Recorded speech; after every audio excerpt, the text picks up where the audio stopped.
Fala, turma, muito boa noite. Aqui estamos. Começou o Braddock Show de hoje, segunda-feira, dia 23 de setembro de 2024. Valeu, obrigado pela sua companhia. E, ó, antes de tudo, não esqueça não, hein? Já curta, deixe seu like aqui. É um gesto simples, mas que nos ajuda muito a melhorar o alcance e a performance do canal do Braddock Show. Então, curta sempre os nossos vídeos e, claro, a nossa transmissão ao vivo, a íntegra aqui do nosso programa. Aliás, confira também se está inscrita a sua inscrição aqui no nosso canal do YouTube. A gente tem reforçado essa mensagem nos últimos dias, porque a gente teve alguns relatos nos últimos dias sobre mudanças da política do YouTube, inclusive das normas da comunidade, né, como o próprio YouTube chama, e por causa disso a gente está aqui pedindo que você confira mesmo se você está inscrito aqui no canal do Braddock Show. Aliás, se você nunca fez a inscrição, tá na hora, hein? Não perca mais tempo não, se inscreva aqui, e se você já fez a inscrição em dias anteriores, confira se ela ainda está ativa, tá bom? Hoje é segunda-feira, então você sabe, tem Braddock Connection também no final do programa, a gente vai ao vivo aqui normalmente com o Braddock Show, que você já conhece, até às 9h30, e às 9h30 a gente passa o comando aqui para o Flávio Morgenstern, que comanda o Braddock Connection com meia hora sobre política internacional, tá bom? Deixa eu fazer um outro agradecimento também, o número de inscritos aqui no nosso canal não para de subir, e só nesse mês de setembro foram mais de 10 mil, é isso? Mais de 10 mil novos inscritos só nesse mês de setembro. Aliás, a gente está alcançando os 500 mil inscritos, hein? Já estamos com 468 mil, caminhando em direção aos 500, e contamos com você que ainda não se inscreveu para alcançar também essa marca importante do canal do Braddock Show, hein? Conto com você. Dou uma saudação também muito especial a quem nos assiste na televisão, a você que está ligado na TV The News, 581 da Parabólica Digital em todo o Brasil. Valeu, obrigado pela sua companhia também. Dou uma noite aqui para os parceiros do programa de hoje. Estão comigo o Rodrigo Constantino e o Ricardo Salles, como toda segunda-feira. Fala, como está? Boa noite. Fala, Brown, boa noite, Salles, boa noite a toda a nossa crescente audiência, vamos nessa. Ricardo Salles, boa noite, Salles. Tudo bem, Brown? Tudo bem, pessoal? Tudo bem. Vamos nessa então, vamos para a nossa primeira notícia de hoje, que é, claro, a notícia que está todo mundo comentando, só se fala disso, Gustavo Lima vai ser preso? Pois é, houve hoje uma ordem de prisão emitida contra ele pelo Tribunal de Justiça de Pernambuco. A decisão foi tomada em meio às investigações da Operação Integration, que investiga um suposto esquema de lavagem de dinheiro e envolvimento em jogos de azar, mesma operação em que foi presa também a advogada, apoiadora do Lula, influenciadora digital, que diz que gosta de bandido, a Deolane Bezerra. A gente falou bastante desse caso aqui no programa. O mandado de prisão preventiva contra Gustavo Lima foi expedido pela juíza Andréa Calado da Cruz, que é da 12ª Vara Criminal do Recife. A decisão foi publicada depois que o Ministério Público devolveu o inquérito à polícia, pedindo a realização de novas diligências e recomendando a substituição de prisões preventivas por outras medidas cautelares. O Lima é acusado de ter levado para o exterior duas pessoas que estavam entre os investigados. Ele teria dado carona na aeronave dele para um casal de investigados que foi à Grécia e depois teria fugido do Brasil e não se apresentado às autoridades. É essa a acusação que pesa contra o Gustavo Lima. E aí, agora à noite, inclusive, a assessoria do Gustavo Lima se manifestou pela primeira vez sobre essa ordem de prisão. Foi divulgada uma nota dizendo o seguinte, abro aspas, vou ler na íntegra a nota. A defesa do cantor Gustavo Lima recebeu na tarde desta segunda-feira, por meio da mídia, a decisão da juíza doutora Andréa Calado da Cruz, da 12ª Vara Criminal de Recife, que decretou a prisão preventiva do cantor e de outras pessoas e esclarece que as medidas cabíveis já estão sendo adotadas. Ressaltamos que é uma decisão totalmente contrária aos fatos já esclarecidos pela defesa do cantor e que não serão medidos esforços para combater juridicamente uma decisão injusta e sem fundamentos legais. A inocência do artista será devidamente demonstrada, pois acreditamos na justiça brasileira. O cantor Gustavo Lima jamais seria conivente com qualquer fato contrário ao ordenamento de nosso país e não há qualquer envolvimento dele ou de suas empresas com o objeto da operação deflagrada pela polícia pernambucana. Por fim, esclarecemos que os autos tramitam em segredo de justiça e que qualquer violação ao referido instituto será objeto de reparação e responsabilização aos infratores. Fecho aspas, é a nota divulgada agora à noite pela defesa do Gustavo Lima. Mas contigo, Consta, queria te ouvir sobre essa ordem de prisão e que muita gente vem cogitando, e a associação mais óbvia é que haja uma coloração política nessa decisão por causa dos posicionamentos recentes do Gustavo Lima. Te passou isso também pela cabeça, Consta? Sem dúvida vem à mente, né? A gente sabe que no Brasil existem duas justiças, digamos assim. Existe um salvo-conduto para a turma do imitador de focas e companhia, até a Deolane aí da vida, e existe uma perseguição escancarada a empresário que manda emoji se ele defende o Bolsonaro. Gustavo Lima é alguém que já apoiou várias vezes em público Jair Bolsonaro, está apoiando Pablo Marçal, se eu não me engano, né, para corrida municipal. Inclusive o Pablo Marçal, o candidato, postou um vídeo já dizendo que acredita na inocência do Gustavo Lima, que falou com ele, que teria ido para Miami, aqui perto, e que está tranquilo, né, quanto à questão jurídica desse caso envolvendo ele. Eu, obviamente, não sei, né, o que há por trás disso, da denúncia. Lavagem de dinheiro, casas de aposta, bets, essas coisas. O que eu sei é o seguinte, carona para alguém que depois não voltou, é forçar demais a barra, dizer que isso é um crime, né? A pessoa não pode ser responsabilizada por dar uma carona em seu avião e a pessoa depois não ter voltado. Quer dizer, não é, como disse o próprio Pablo Marçal no vídeo dele, nenhuma companhia aérea é obrigada a fazer o pacote de volta, né? Quer dizer, onde é que está o crime exatamente aí? Então a gente fica assim, suspeitando de alguma coisa política, né, de perseguição. Olha o que outras pessoas... Porque o problema de você cometer muitos abusos e perseguição escancarada é que, de novo, é a história do Pedro e do Lobo. Né? A hora que tiver, de fato, algum respaldo jurídico, né, ninguém vai acreditar. Porque olha o que aconteceu com o Luciano Hang, olha o que aconteceu com esses empresários aí que eu mencionei, né, empresários grandes. O crime foi mandar um emoji, a Polícia Federal foi na casa deles e tiveram censura, tiveram telefone apreendido. Então, o negócio está tão louco no Brasil, tão doido, que quando vem alguém da exposição de um Gustavo Lima, que toma partido, que defende o lado errado, né, segundo as instituições, a Polícia Federal do Lula, né, como diria o Flávio Dino e tudo mais, a gente sabe que tem risco grande de retaliação. É isso que está acontecendo no país hoje. Então, eu suspeito, sim, eu não sei todos os detalhes. Acho curioso que a notinha da defesa também mencionou a questão do sigilo, né? É impressionante como no Brasil o vazamento de investigações em andamento é muito seletivo. Eu, por exemplo, que estou com o meu inquérito sob sigilo, já cansei de implorar ao Alexandre de Moraes e antes ao Tagliaferro, né, que tornem público o meu inquérito. É tudo que eu mais quero, que eles levem para a Globo, entreguem todo o material que eles têm a meu respeito. Eu adoraria fazê-lo, mas aí eu estaria cometendo o primeiro crime na minha vida. Né? Então, é impressionante como o sigilo só serve sob medida quando interessa, né? E depois, quando não interessa, sim, vem à tona os vazamentos em doses homeopáticas feitos sob medida para narrativas da imprensa. Então, é impressionante o que está acontecendo no Brasil. Ninguém mais acredita na justiça desse país. Tudo virou instrumento de perseguição, instrumentalização da justiça para intimidar as pessoas que apoiam os candidatos errados. A tal extrema-direita, segundo o sistema. Né? O Pablo Marçal agora, o Bolsonaro antes. Então, Brown, se cometeu o crime de lavagem de dinheiro e tudo mais, tem que ser apurado, investigado e eventualmente punido. Qualquer coloração, seja imitador de focas lulista, seja cantor famoso bolsonarista, não importa. Isso deveria ser a regra na justiça. Mas a gente sabe que não está assim, né? A gente sabe que a coisa faz tempo deixou de ser republicana nesse país que não é sério. Pois aí, sobre esse posicionamento do Gustavo Lima, né, sobre o posicionamento político, o Consta mencionou isso, apoiador do ex-presidente Bolsonaro, que declarou apoio também ao Pablo Marçal, mesmo não morando em São Paulo, declarou apoio ao Pablo Marçal, e recentemente também saíram notícias de que o Gustavo Lima poderia ser candidato ao Senado em 2026, que o Ronaldo Caiado, governador, teria procurado o Gustavo, oferecendo a ele uma dobradinha, inclusive com a primeira-dama, que seria candidata ao governo, para a sucessão, e que o Gustavo Lima saísse candidato ao Senado. A gente trouxe essa notícia aqui no Bradock, inclusive, então havia uma movimentação política, e o posicionamento do Gustavo, que já é muito claro, também parece que está caminhando em direção à própria política. Queria te ouvir, Salles, também sobre essa decisão, até aproveitando o teu conhecimento jurídico, você é o advogado da bancada aqui hoje, te pareceu excessiva também essa ordem de prisão, Salles?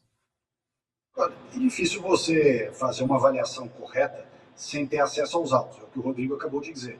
Como até o réu hoje em dia, para se defender, lhe é negado acesso aos autos, muitas vezes você não sabe do que você está se defendendo. Aliás, isso é um requisito, né, entre os diversos pilares do sistema de justiça. Você tem ampla defesa, o contraditório, devido ao processo legal, e para que tanto a ampla defesa, o contraditório e o devido ao processo legal possam ser exercidos, o primeiro fato, o primeiro requisito é você saber, na sua dimensão total, o que você está sendo acusado, do que você está sendo acusado, e aí você poder se defender da forma que é adequada. Muito bem, dito isso, fique aos olhos dessa ou de várias outras que vêm acontecendo. É que tudo aquilo que diziam que o Bolsonaro ia fazer quando era presidente, Bolsonaro é antidemocrático, Bolsonaro persegue, Bolsonaro é fascista, tudo que diziam que ele ia fazer, ele não fez. E tudo que eles dizem que tinham que combater ao tentar ganhar do Bolsonaro na eleição, eles estão fazendo agora. É uma coisa impressionante. Quer dizer, não é possível que as pessoas não percebam que durante o período da presidência do presidente Bolsonaro, e aí serve para todo mundo, claro que serve para os que são do nosso lado, mas serve também para aqueles que são de esquerda e que enxergam um pouco a realidade na frente do seu nariz. Nos 4 anos do Bolsonaro, não houve um único caso de perseguição, de censura, de utilização da máquina pública, seja de Polícia Federal ou de qualquer outra estrutura estatal, para perseguir desafetos, para fazer o que quer que seja contra quem quer que fosse. Ao contrário, eles, quando se elegeram, ou pelo menos fizeram campanha e depois tomaram posse, eles diziam que estavam lutando para combater algo que nunca aconteceu. E, surpreendentemente, ou não surpreendentemente, se você olhar os países da América Latina, Venezuela em especial, é sempre esse componente, eles perseguem os seus opositores, perseguem quem pensa de maneira diferente, perseguem sem nenhum pudor, perseguem sem nenhum freio. É perseguição na imprensa, é perseguição financeira, é perseguição com processos judiciais, é um assédio judicial em cima das pessoas. Ou seja, está acontecendo hoje no Brasil aquilo que eles diziam que acontecia no Bolsonaro, porém nunca aconteceu. E o que eles diziam que nunca mais podia acontecer, e sem ter acontecido, está acontecendo agora amplamente. Não entro no caso concreto porque eu não conheço os fatos. E para você emitir uma opinião sobre um caso concreto, o mínimo que você tem que fazer é uma análise dos fatos, das provas, daquilo que está lá. Mas que, de fato, como bem disse o Rodrigo, a aparência de direito, a aparência do que está acontecendo, milita em favor da ideia de que há uma perseguição, não há dúvida. Bom, vamos falar de um outro caso agora, avançando aqui na nossa pauta. Olha só, o governo Lula demitiu hoje Fabrício Cardoso de Paiva. Quem é ele? É um dos agentes da Agência Brasileira de Inteligência, ABIN, que coordenou a campanha a segurança de Tarcísio de Freitas na campanha dele pelo governo de São Paulo em 2022. Considerado homem de confiança de Tarcísio, Paiva é investigado no âmbito do inquérito da Polícia Federal que apura suposto uso ilegal da ABIN para espionagem de magistrados integrantes da imprensa na gestão Jair Bolsonaro. Mas contigo, Constar, que nos diz dessa decisão, dessa demissão agora do servidor? De novo, não tenho como entrar nos detalhes do caso específico. O que a gente sabe é que existe uma tentativa, e não é de hoje, de aparelhamento de instituições importantes. Veja, no governo Bolsonaro, eu lembro, né, que até mesmo o pedido do presidente para fazer um levantamento, para ver se tinha, dentro do que se chama Estado Administrativo, ou Deep State nos Estados Unidos, defensores da Antifa, até isso foi tratado pela imprensa e pelo STF como uma perseguição política e ideológica. Ora, não é, né? Você é o presidente do país, você herda uma máquina gigantesca que precisa trabalhar a serviço do governo, com uma pauta vencedora nas urnas. E tem infiltrados em postos chaves ligados à Antifa. Pô, você tem que poder fazer um mapeamento dessas pessoas. Mas isso foi tratado como perseguição política e ideológica. Então, nesse caso, não pode. Não pode nem saber se tem trabalhando para você ali um cara da Antifa. Agora, qualquer coisa que venha do lado bolsonarista, né, é a BIM paralela, é tentativa de investigar e espionar ministros do Supremo e tudo mais. Então, de novo, existe um duplo padrão. Está muito claro que no Brasil foi adotado um duplo padrão.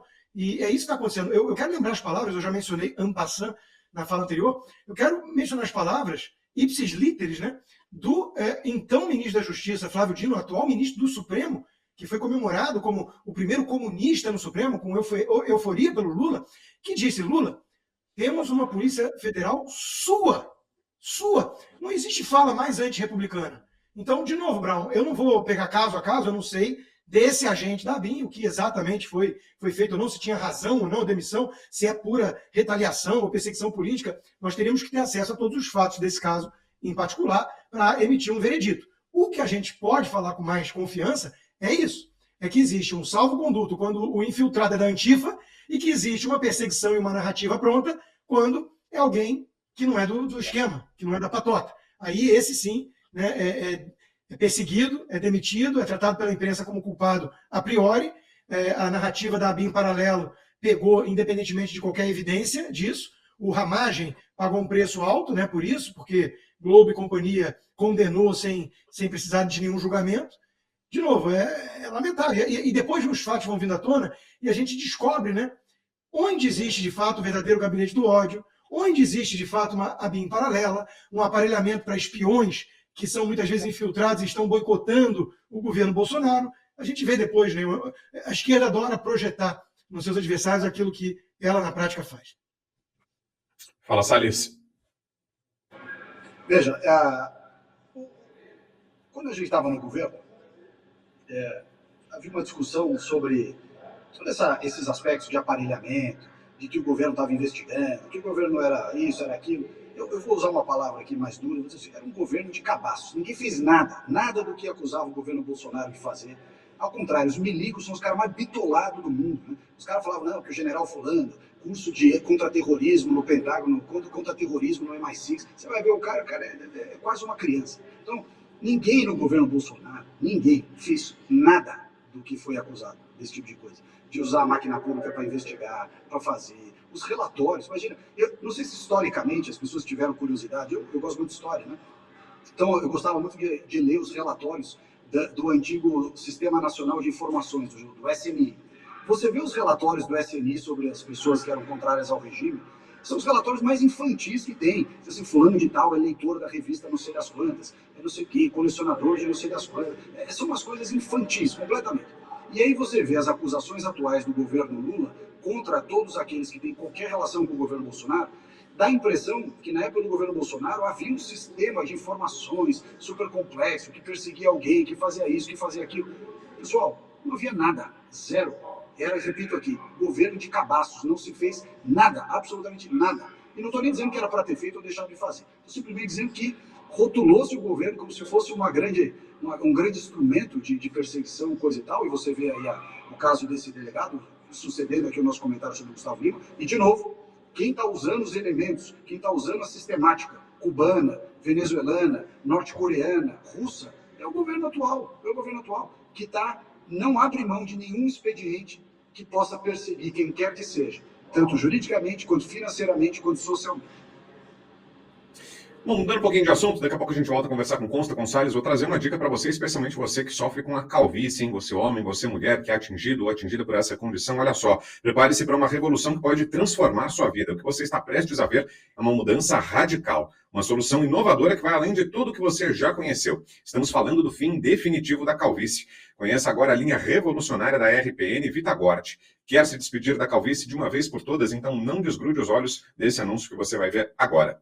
A partir de agora, você vai colocar um ponto final na sua calvície. É o fim da calvície que eu trago para você, com produtos com alta tecnologia, o que tem de inovador no mercado brasileiro. Eu era totalmente careca e eu sei o que você passa. Por piadinhas, não dá vontade de sair, baixa autoestima. Preste atenção, nós temos o Hair Cap da Vitagor, que é aminoácidos e vitaminas e nanotecnologia avançada, que faz o cabelo crescer de dentro para fora. Só que se você tiver com o hormônio DHT alto, não adianta porque ele faz o cabelo cair. É aí que eu trago para você o Hair Elixir, que faz parte do combo do Vitagor. 20 gotinhas por dia, vai diminuir o hormônio DHT e o seu cabelo vai voltar a crescer. E para dar uma impulsão maior no crescimento, você vai utilizar o tônico capilar da Vitagor Grau 2 pela Anvisa. Você vai passar no local da careca e o seu cabelo vai ter uma força muito maior para crescer. Então preste atenção, está na hora de você dar adeus à sua calvície. Liga agora para 0800 355 3000 ou chama no WhatsApp 0800 355 3000 e diga adeus à sua calvície. Vitagor. Pessoal, tá facinho, hein? É o WhatsApp, é telefone, 0800 355 3000. E o melhor de tudo, tem descontaço esperando por você. É só ligar ou chamar e falar que viu o anúncio aqui no Bradock Show e pronto. Nada mais do que isso. E você já tem desconto para adquirir agora o seu Vitagort, que está revolucionando o mercado de tratamentos contra a calvície, hein? Não perca não, fica aí a dica para você. Voltando aqui para nossa pauta, olha só, vamos falar de outra saída do governo Lula. Falamos agora há pouco do caso daquele servidor da ABIN. E olha o que está acontecendo no Ministério dos Direitos Humanos, do Silvio Almeida, ex-ministro, aquele que foi demitido por assédio sexual, suposto assédio sexual. A novidade hoje é a seguinte: a ministra dos Direitos Humanos, Macaé Evaristo, a sucessora do Silvio Almeida, exonerou Luzia Cantal do cargo de ouvidora da pasta, poucos dias após a demissão de Cláudio Vieira da Silva. Cláudio era o secretário da Criança e do Adolescente e foi afastado após denúncias de assédio moral feitas por seus subordinados, o que gerou grande repercussão e mais uma crise dentro do Ministério. Luzia, a ex-ouvidora, que também ocupava uma posição de destaque no Ministério, era a responsável por receber e encaminhar denúncias de violações de direitos humanos, função crítica para o funcionamento da pasta. Além disso, também tinha uma forte ligação com o ex-ministro Silvio Almeida, que também deixou o cargo acusado de condutas inadequadas. Vou começar contigo agora, Salles, invertendo a ordem, que nos dizem dessa saída da ouvidora do Ministério dos Direitos Humanos. Peraí, Brock, eu estava tirando o microfone aqui, que eu estou num lugar meio barulhento, atrapalha o nosso... Tranquilo. Mas olha só, o governo, na verdade, o Lula, ele está tentando esconder certos fatos, está tentando esconder certos problemas, quando a sociedade está vendo essas coisas acontecerem. Você corta uma pessoa, corta outra, tenta esconder o que está acontecendo ali, tenta esconder o que está acontecendo aqui. Veja só, é um governo formado por gente desqualificada, né, que não tem... O governo primeiro gigantesco, né, saltou, o Bolsonaro tinha 23 ministérios, saltou para 39, agora não lembro exatamente se 38 ou 39. Um monte de gente desqualificada, que foi colocado ali, seja por apadrinhamento, alguns por certos interesses patrimoniais, ou seja, não tem uma única escolha que seja por mérito de verdade. Você tem até alguns ministros melhores, como o Zé Múcio Monteiro da Defesa, você tem algumas poucas pessoas que você poderia reputar de um nível melhor, mas a grande maioria no governo Lula é gente desqualificada, gente que não teria, se fosse procurar emprego no setor privado, não ia arranjar emprego de nenhum, ou pelo menos muito longe daquelas posições que eles ocupam. Mau exemplos do ponto de vista, portanto, moral, mau exemplo do ponto de vista de probidade, más escolhas administrativas, o que denota uma incompetência desse pessoal todo, E a sociedade brasileira vai assistindo estarrecida toda essa tentativa de lavar o comportamento, lavar as posturas, lavar as más escolhas. Esse caso especificamente do ministro aí eu não vou dizer qual é o apelido que eu chamo ele, mas só agrava ainda mais essa sensação do governo, da decrepitude do governo do PT. O Gomes, daí também fica claro aquilo que há muito tempo já se sabia da esquerda, né? O que uma imagem é imagem pública, né? O que faz em questão de afetar, mas por dentro o comportamento geralmente é bem diferente, né? Como nesse caso autoritário, um ambiente de má relação profissional, de desrespeito aos subordinados, enfim, tudo aquilo que eles veiculam não é aquilo que acontece da porta para dentro, né? Pois é, taradão, né? Taradão. Olha, Brown, é impressionante como isso é mundial, é algo global. A esquerda é sinônimo de hipocrisia. E eu digo mais, né, tem até psiquiatras que levantam essa tese, como é o caso do Dr. Hoster, né, no livro A Mente Esquerdista. É um caso de doença mental. Muitos são pervertidos. O caso do Jeffrey Epstein aqui nos Estados Unidos, da ilha, da baixaria, do avião Lolita e tudo, é majoritariamente gente de esquerda que frequentava aquele troço. Aquele Harvestein lá dos estúdios de Hollywood, né? Mesma coisa, um grande e poderoso doador democrata. Aí agora está na ordem do dia aqui o caso do Daddy, né? O Puff Daddy, o Didi. Esse cara era um pervertido. E agora estão resgatando um monte de vídeos e imagens, fotos dele com um monte de celebridade que está se afastando dele. Né? A J.Lo, por exemplo, Jennifer Lopez, foi casada com ele, acabou de apoiar publicamente a Kamala Harris. Esse é o pessoal da esquerda, pessoal de Hollywood, pessoal de festa estranha com gente esquisita, gente que tem vários pronomes, gente que é confusa, gente que acha que qual o problema de criança não ser só criança, né? O som da liberdade não ser só criança brincando, mas criança fazendo outras coisas. Tem ligação, sim. Você vai ver que tem. Não estou dizendo que exclusivamente, por exemplo, todo pedófilo é de esquerda, ou que todo esquerdista é um pedófilo, óbvio que não. O que eu estou dizendo é que é a mesma constatação que você pode fazer com uma segurança razoável. Quase todo terrorista hoje é daquela religião da paz. Pô, então todo mundo que é da religião da paz é terrorista? Não. Quer dizer que não existe terrorista de outra coloração ideológica ou religiosa? Existe. Mas, grosso modo, é a maioria. É a mesma coisa.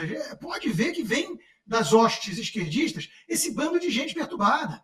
Gente confusa, gente esquisita, gente que rasgou a aula da biologia, gente que acredita que liberdade é sinônimo de libertinagem e licenciosidade, e gente que faz um discursinho, inclusão, tolerância, não sei o quê, e na prática é isso, destila ódio, é autoritário, quer perseguir, calar o outro, quer abusar do seu cargo e intimidar, até para favores sexuais. É isso, é um bando de hipócrita e doente mental. É impressionante como vem gente podre do lado esquerdo, não é uma implicância minha, é uma constatação. Dá uma olhada aí, vamos ver.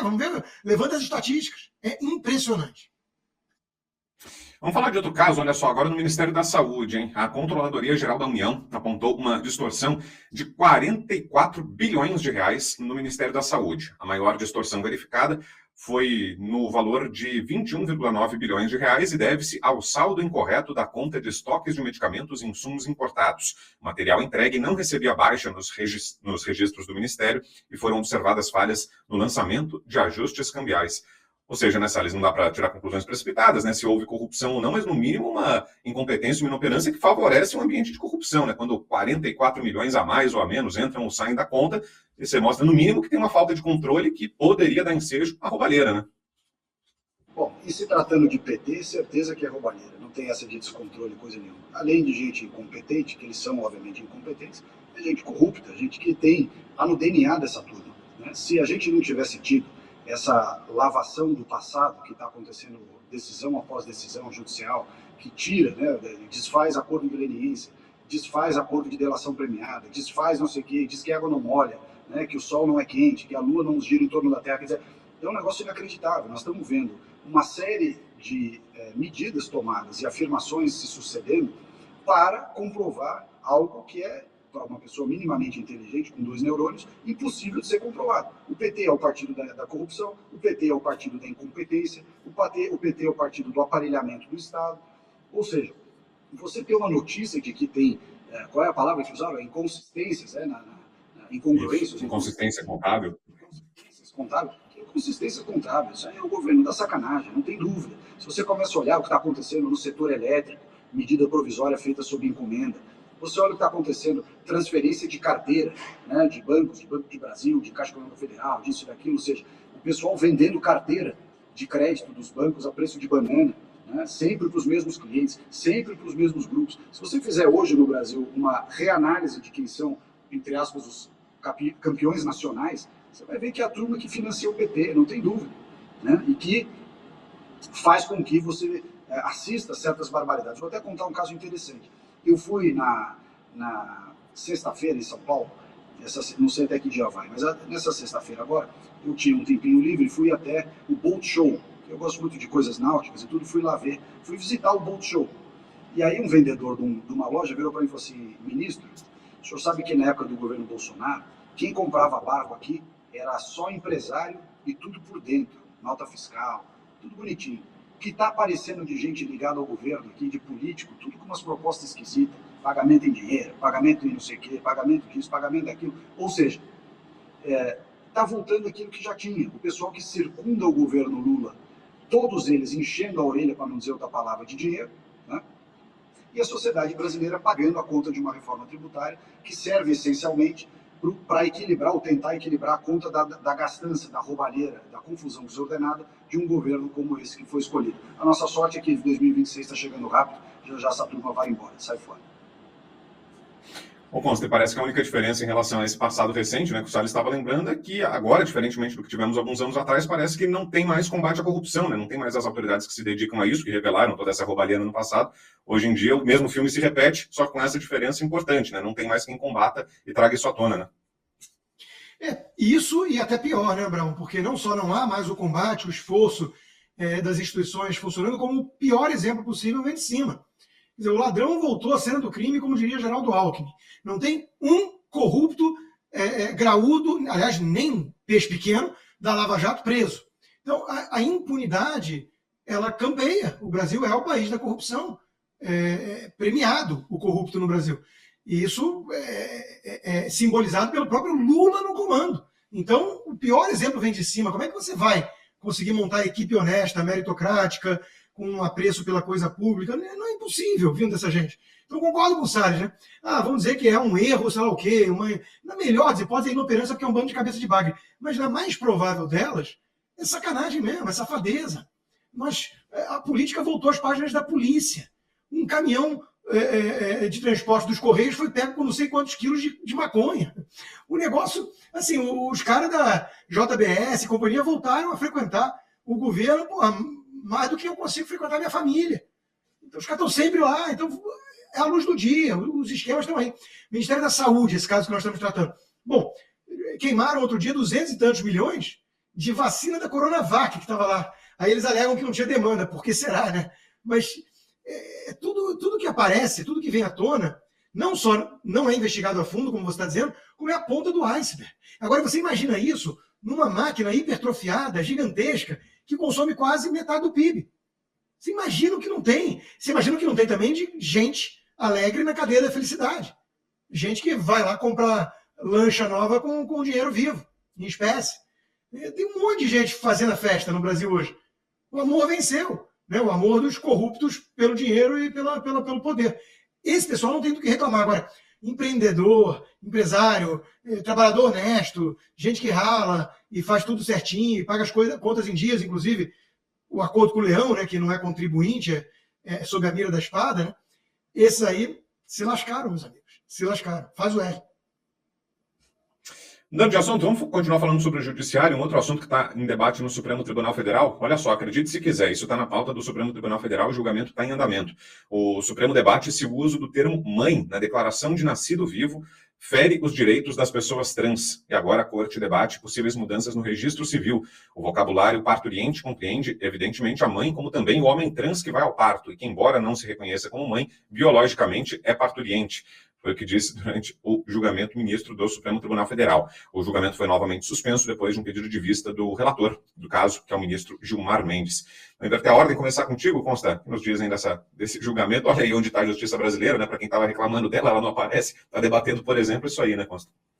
É surreal, né? Surreal. E custa caro, né? Talvez a justiça, talvez não, né? Os dados mostram a justiça, entre aspas, mais cara do planeta. Para isso, né? Para os ministros do Supremo discutirem se mãe é um termo ofensivo. Agora, óbvio que isso vem na esteira de uma guerra cultural, que eu reputo, inclusive, como uma guerra espiritual, no fundo, porque cá entre nós, quem declara guerra à família, a formação que é a garantia da sobrevivência da espécie humana, pelo menos há milênios, formação familiar, o núcleo familiar, papai, mamãe, os filhos, né? Só pode ser uma coisa meio satânica mesmo, né? Eu acho. Então, para mim, é uma guerra espiritual. Mas isso diz muito sobre a era em que vivemos. É a era do mimimi, do narcisismo, da confusão de desejos com liberdade individual. Quer dizer, é coisa típica de gente mimada mesmo. Eu me sinto assim, portanto, todo mundo tem que aceitar que eu sou assim e corresponder a isso. Veja, se uma pessoa aparece com anorexia falando, eu tenho 40, eu sou gordo, eu sou gordo, eu sou gordo, e você olha um fiapo de gente com 40 quilos, você não vai virar e falar, você tá gordo, porque senão vai ofendê-la. E onde foi que a gente perdeu esse bom senso, né? Eu não digo a gente, porque eu sei que a maioria ou não liga para esse assunto, é a maioria, ou quando esse assunto chega a pessoa média, com bom senso, ela fala, puta, que bando de gente chata e maluca. Mas é uma minoria muito barulhenta que chega ao Supremo Tribunal Federal, com a sua afetação histérica, com a sua demanda autoritária insana. Eu quero que mexam no termo mãe porque me ofende. Vai procurar um divã e não enche o saco. Vai plantar batata, vai para Cuba que te pariu e nos deixa em paz. Então é um negócio doentio. Doentio. Agora, felizmente, Brown, está tendo backlash, está tendo uma reação, né? Várias empresas que aderiram a essa pauta woke, a essa agenda louca e essa coisa de DEI, não sei o quê, eles estão voltando atrás. Eles estão demitindo os carguinhos, né? Os cabides de emprego de carreirista, oportunista, que descobriu aí um corrimão do sucesso, a vida mansa, né? O cara trabalha na empresa, no departamento de DEI, Diversity, Equity e Inclusion. Porra, meu Deus do céu, o cara não faz nada da vida, não serve pra porcaria nenhuma, nunca produziu nada que preste na vida, o cara consegue um cargo de executivo numa empresa por falar blá, blá, blá e atender a demanda de uma minoria histérica. É tudo muito doido. Tá na hora do Ocidente parar com isso. Isso afetou Forças Armadas Americanas. Imagina, o exército mais poderoso do mundo controla as ogivas nucleares, o orçamento militar americano maior que todo o resto do mundo junto, e está preocupado em botar gente esquisita que quer ser chamada de mãe ou quer banir o termo mãe, porque nunca vai ter mãe, porque afinal de contas não tem útero. O que é uma mulher? Né? Perguntaria a Matt Walsh. Então, está comandando Forças Armadas Americanas. O Putin e o Xi Jinping estão morrendo de rir. E os babados malucos, os turbantes enlouquecidos. Então o negócio está muito doido. Ou o Ocidente para e volta ao bom senso quanto antes, ou lascou. Então, que perda de tempo, né? Fala, Salles. Não dá nem para comentar isso aí. Essas coisas são tão idiotas, né? Que a gente fica torcendo para vir logo um meteoro acabar com esse troço de uma vez por todas. E a sociedade está se degradando numa velocidade que é impensável. Eu até eu brinco sempre aqui, já brinquei aqui no programa, que meu sonho é a gente comprar o Uruguai e transformar o Uruguai no país que a gente queria. Porque o Brasil está ficando sem solução desse jeito. A gente compra o Uruguai, toca a turma para fora, institui uma Constituição nossa, direito às armas, low taxes, né, direito de propriedade intransigível, e acabou. Vamos transformar o Uruguai no Texas sul-americano. Porque aqui não está tendo jeito mais, não tem condição. A gente vê esse tipo de coisa, mas onde vai parar esse país? Que discussão é essa se você não pode mais chamar a pessoa de mãe, o pai agora é mãe, a mãe virou pai?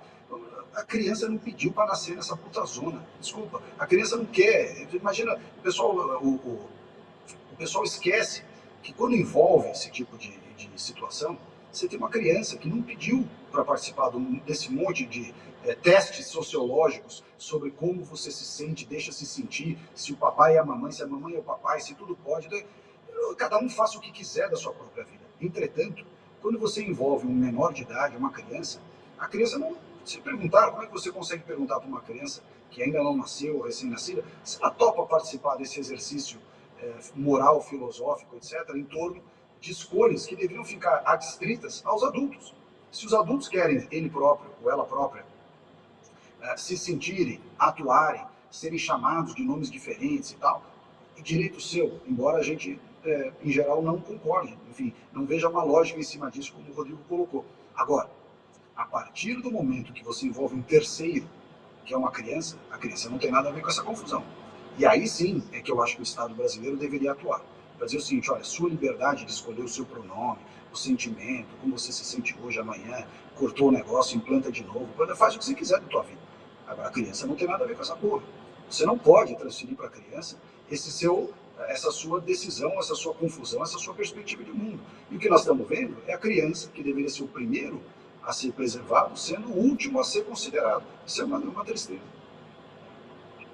Nandi, vamos falar sobre as eleições municipais. Saíram hoje algumas pesquisas, uma delas do Rio de Janeiro, uma pesquisa Atlas de intenção de voto à Prefeitura do Rio de Janeiro, que traz os seguintes números. Aquela vantagem que tinha o Eduardo Paes vai caindo e, segundo essa pesquisa Atlas divulgada hoje, o quadro é o seguinte: Paes lidera com 48% das intenções de voto, mas Alexandre Ramagem já tem 32%.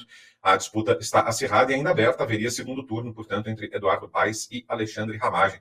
Deixa eu inverter a ordem e começar contigo, Salles. O que nos dizem dessa corrida eleitoral no Rio de Janeiro? Parece que a briga do Ramagem, por enquanto, é essa, né? Levar para o segundo turno, ver o que dá, né? Pois é, uma grande notícia. Grande notícia, aliás, vou botar crédito aqui para o Braddock, né? Nós entrevistamos o Ramagem aqui no Braddock, logo em seguida ele apareceu crescendo aí nas pesquisas. Claro, brincadeiras à parte, ele tem muito mérito nisso, o presidente Bolsonaro também, mas é uma feliz coincidência.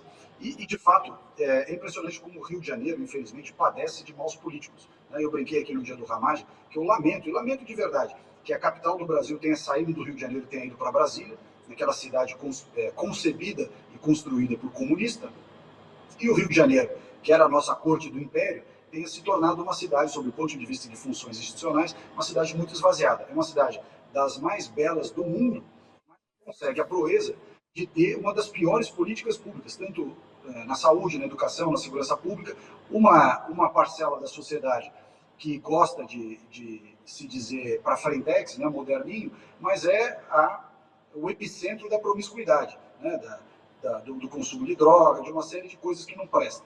E, principalmente, nesse momento que vive a crise carioca, precisa ter um cara como o Ramagem para botar ordem naquilo lá.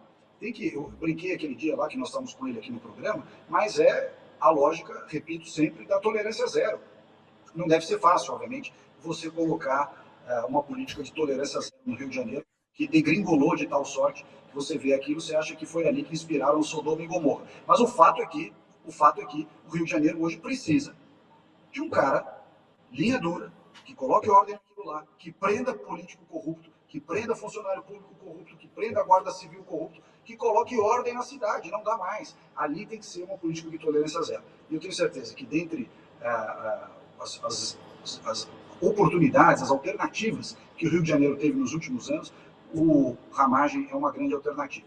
Tem uma boa candidata lá do Partido Novo, a Carol Esposa, que também tem dado a sua contribuição. Quero fazer aqui um registro, que ela, inclusive, outro dia pediu aqui para ser a nossa entrevistada aqui no Braddock Show, e nós vamos ver aqui se é o caso, conseguir um espacinho para entrevistá-la. Mas o Ramagem merece todo o nosso apoio, todo o nosso respeito. Parabéns para ele, que conseguiu melhorar substancialmente aí na campanha. Fala, Consta. O Ramagem é um candidato sério, preparado e com essas características necessárias para uma guinada no Rio de Janeiro, que cai de nós cada vez mais, assim, né? O carioca joga a toalha e desiste, perde a esperança, né? Porque o Rio realmente é um experimento social fracassado. E o Eduardo Paes é a cara do Rio, é a cara dessa malandragem, né? Dessa coisa que o resto do Brasil olha com um certo desprezo, e com toda razão. Não é o que o Rio tem de melhor a oferecer, esse estilo malandro de ser, né? Você acha o Zé Carioca. Então, o Eduardo Paes, de novo, tem a máquina, tem o sistema, usa isso muito bem a seu favor, projeta uma imagem de trabalhador, gestor eficiente, que para pessoas mais desprovidas do filtro ético, falar, tá bom, tá funcionando, mais ou menos, vamos. E não está funcionando bem, né? Então, o Ramagem, sem dúvida, seria uma guinada na direção certa. Que bom que a gente fez uma boa entrevista aqui com ele e que está com chance aí de ir para um segundo turno poder se apresentar melhor e tudo mais. A família Bolsonaro, né, os filhos principalmente, do Jair, estão mergulhando de cabeça, né, na campanha do Ramagem. O Pablo Marçal, na entrevista que fizemos com ele aqui também, essa semana agora, declarou abertamente apoio ao Ramagem, disse que vai ajudá-lo na campanha e tudo. O que muita gente está sentindo falta é do Silas Malafaia, que tem uma bazuca, né, um público grande, tudo, e não aparece defendendo o Ramagem, se esquiva, dizendo que não apoia ninguém no primeiro turno. Mas em São Paulo não está bem assim. Em São Paulo ele está tomando partido, né? E ele foi visto aí recentemente num evento ao lado do Eduardo Paes. Então fica uma cobrança no ar, né? Silas Malafaia, né? Também entrevistamos ele aqui, né? Por que não está dando um apoio àquele que, obviamente, é um candidato melhor, mais preparado, mais alinhado com as questões da direita, né? No Rio de Janeiro. Fica devendo essa, né? Faz falta esse apoio. Ô Salles, também sobre a eleição municipal, acho que um outro ponto importante a destacar, por outro lado, é o fracasso da esquerda, né? Em 2020, o próprio PT teve o seu pior desempenho histórico nas disputas por prefeituras, menor número da história, e esse ano também, né? Em várias cidades importantes não tem candidatura forte. Aqui em São Paulo, por exemplo, teve que recorrer ao Guilherme Boulos, não tem nenhuma garantia, aliás, de que vai ganhar, pelo contrário, não é o favorito no momento, e o presidente Lula não participando das campanhas, né? Ao contrário do ex-presidente Bolsonaro, estava em Santa Catarina semana passada, esteve antes no Maranhão, apoiando os seus candidatos nas respectivas cidades, tanto a prefeituras quanto a câmaras de vereadores. Lula não aparece e o PT correndo risco de sofrer mais uma lavada nessas eleições, né, Salles? Pois é, bom, eu faço menção até à entrevista que o Zé Dirceu concedeu à Mônica Bergamo na Folha, em que ele diz que o antipetismo da sociedade veio para ficar. E por que o antipetismo veio para ficar? Porque depois de muitas ilusões e algumas enganações, aí, eleição após eleição, finalmente a sociedade brasileira enxergou o que é o petismo, o que é o lulismo. É um estelionato eleitoral, gente incompetente, corrupta, né, que defende o que há de mais atrasado no planeta e que usa a sociedade para fazer demagogia. Todos os lugares do Brasil onde essa turma prevaleceu, sob o ponto de vista de eleição, a sociedade pagou um preço caro. Aliás, o próprio país, se você considerar que quando a Dilma Rousseff saiu do governo, o Brasil estava ferrado, arrebentado. E o governo Lula, nesse momento, está entregando o país, ou está colocando o país, já destruiu tudo que de bom foi feito no governo Bolsonaro, e agora está entregando para o país o que há de pior. Todo mundo percebe isso, as eleições municipais, o Lula não consegue ir a campanha nenhuma, o Lula não consegue nenhum discurso. O Bolsonaro roda o Brasil, é ovacionado, é paparicado, o pessoal tira foto com ele no avião. Vai ver se a turma do PT consegue fazer minimamente uma agenda como essa, Brasil afora. Não consegue. Bom, e olha, sobre as eleições aqui em São Paulo, uma cena desse final de semana foi a seguinte: um candidato a vereador do PL, Adam Mamari, assoprou farinha no rosto de Guilherme Boulos. Isso aconteceu durante um ato de campanha do psolista neste domingo. O vídeo foi postado pelo candidato nas redes sociais e possivelmente uma associação às falas do candidato Pablo Marçal, que tem associado Guilherme Boulos ao consumo de cocaína, chamou Boulos, por exemplo, de cheirador de farinha, né, comedor de açúcar, cheirador de farinha, e aí teve esse gesto ontem na campanha do Guilherme Boulos. O adversário dele, candidato a vereador do PL, assoprou farinha no rosto do Guilherme Boulos. Que achou em constar? Que acha de situações como essa, desse gesto do vereador? Vamos lá, Brown. Eu, no 4x4 desse domingo, indiquei como livro da Resenha Cultural O Mito do Eleitor Racional. Tem muita gente, muito liberal, amigo meu, inclusive, tudo, que gostaria que fosse assim, ou que acredita que é, ou deveria ser, assim a eleição. Cada candidato apresenta seu projeto de governo, diz exatamente o que vai fazer em cada área-chave. Cada eleitor racional analisa, filtra, reflete e toma a melhor decisão e vota. Seria bonito, né? Mas não é. Então, por exemplo, contra a máquina do Eduardo Paes, como é que você faz? O Ramagem ensaiou até umas dancinhas aí com o Flávio Bolsonaro, cá entre nós, não ficou legal, porque não combina, né, com o personagem e tudo. O Marçal adotou lá a estratégia dele, chamou a atenção, chacoalhou o circo, agora confessou aqui no nosso programa, na entrevista, que está alterando o arquétipo, que está mudando de postura, porque aquele objetivo já teria sido atingido. Então, o que eu estou querendo dizer é o seguinte: candidatos como o Adam Mamari, que já participou algumas vezes aqui com a gente do Bradock, não são conhecidos, não tem máquina, não tem pastor por trás, não tem esquerdista global por trás. O cara vai tentar chamar atenção fazendo um negócio desses.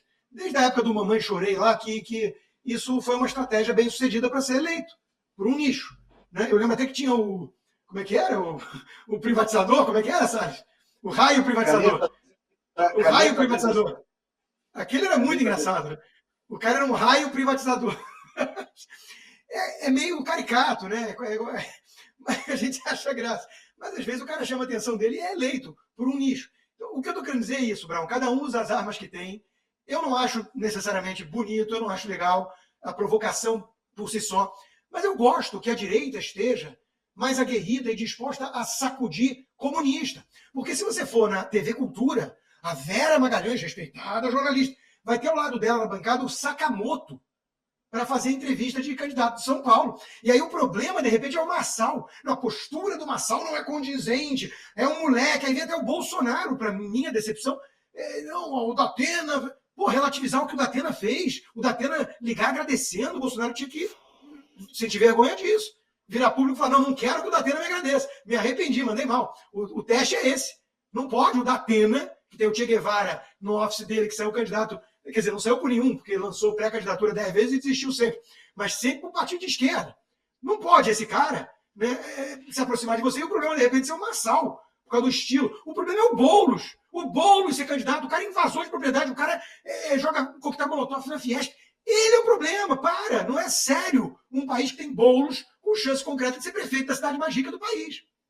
Então, para. Então, o Adam Amari provocar e tudo, é o estilo dele, eu não faria, não é minha personalidade, meu estilo, meu perfil. Mas eu entendo nessa luta por holofotes e espaço. Agora, vamos lá.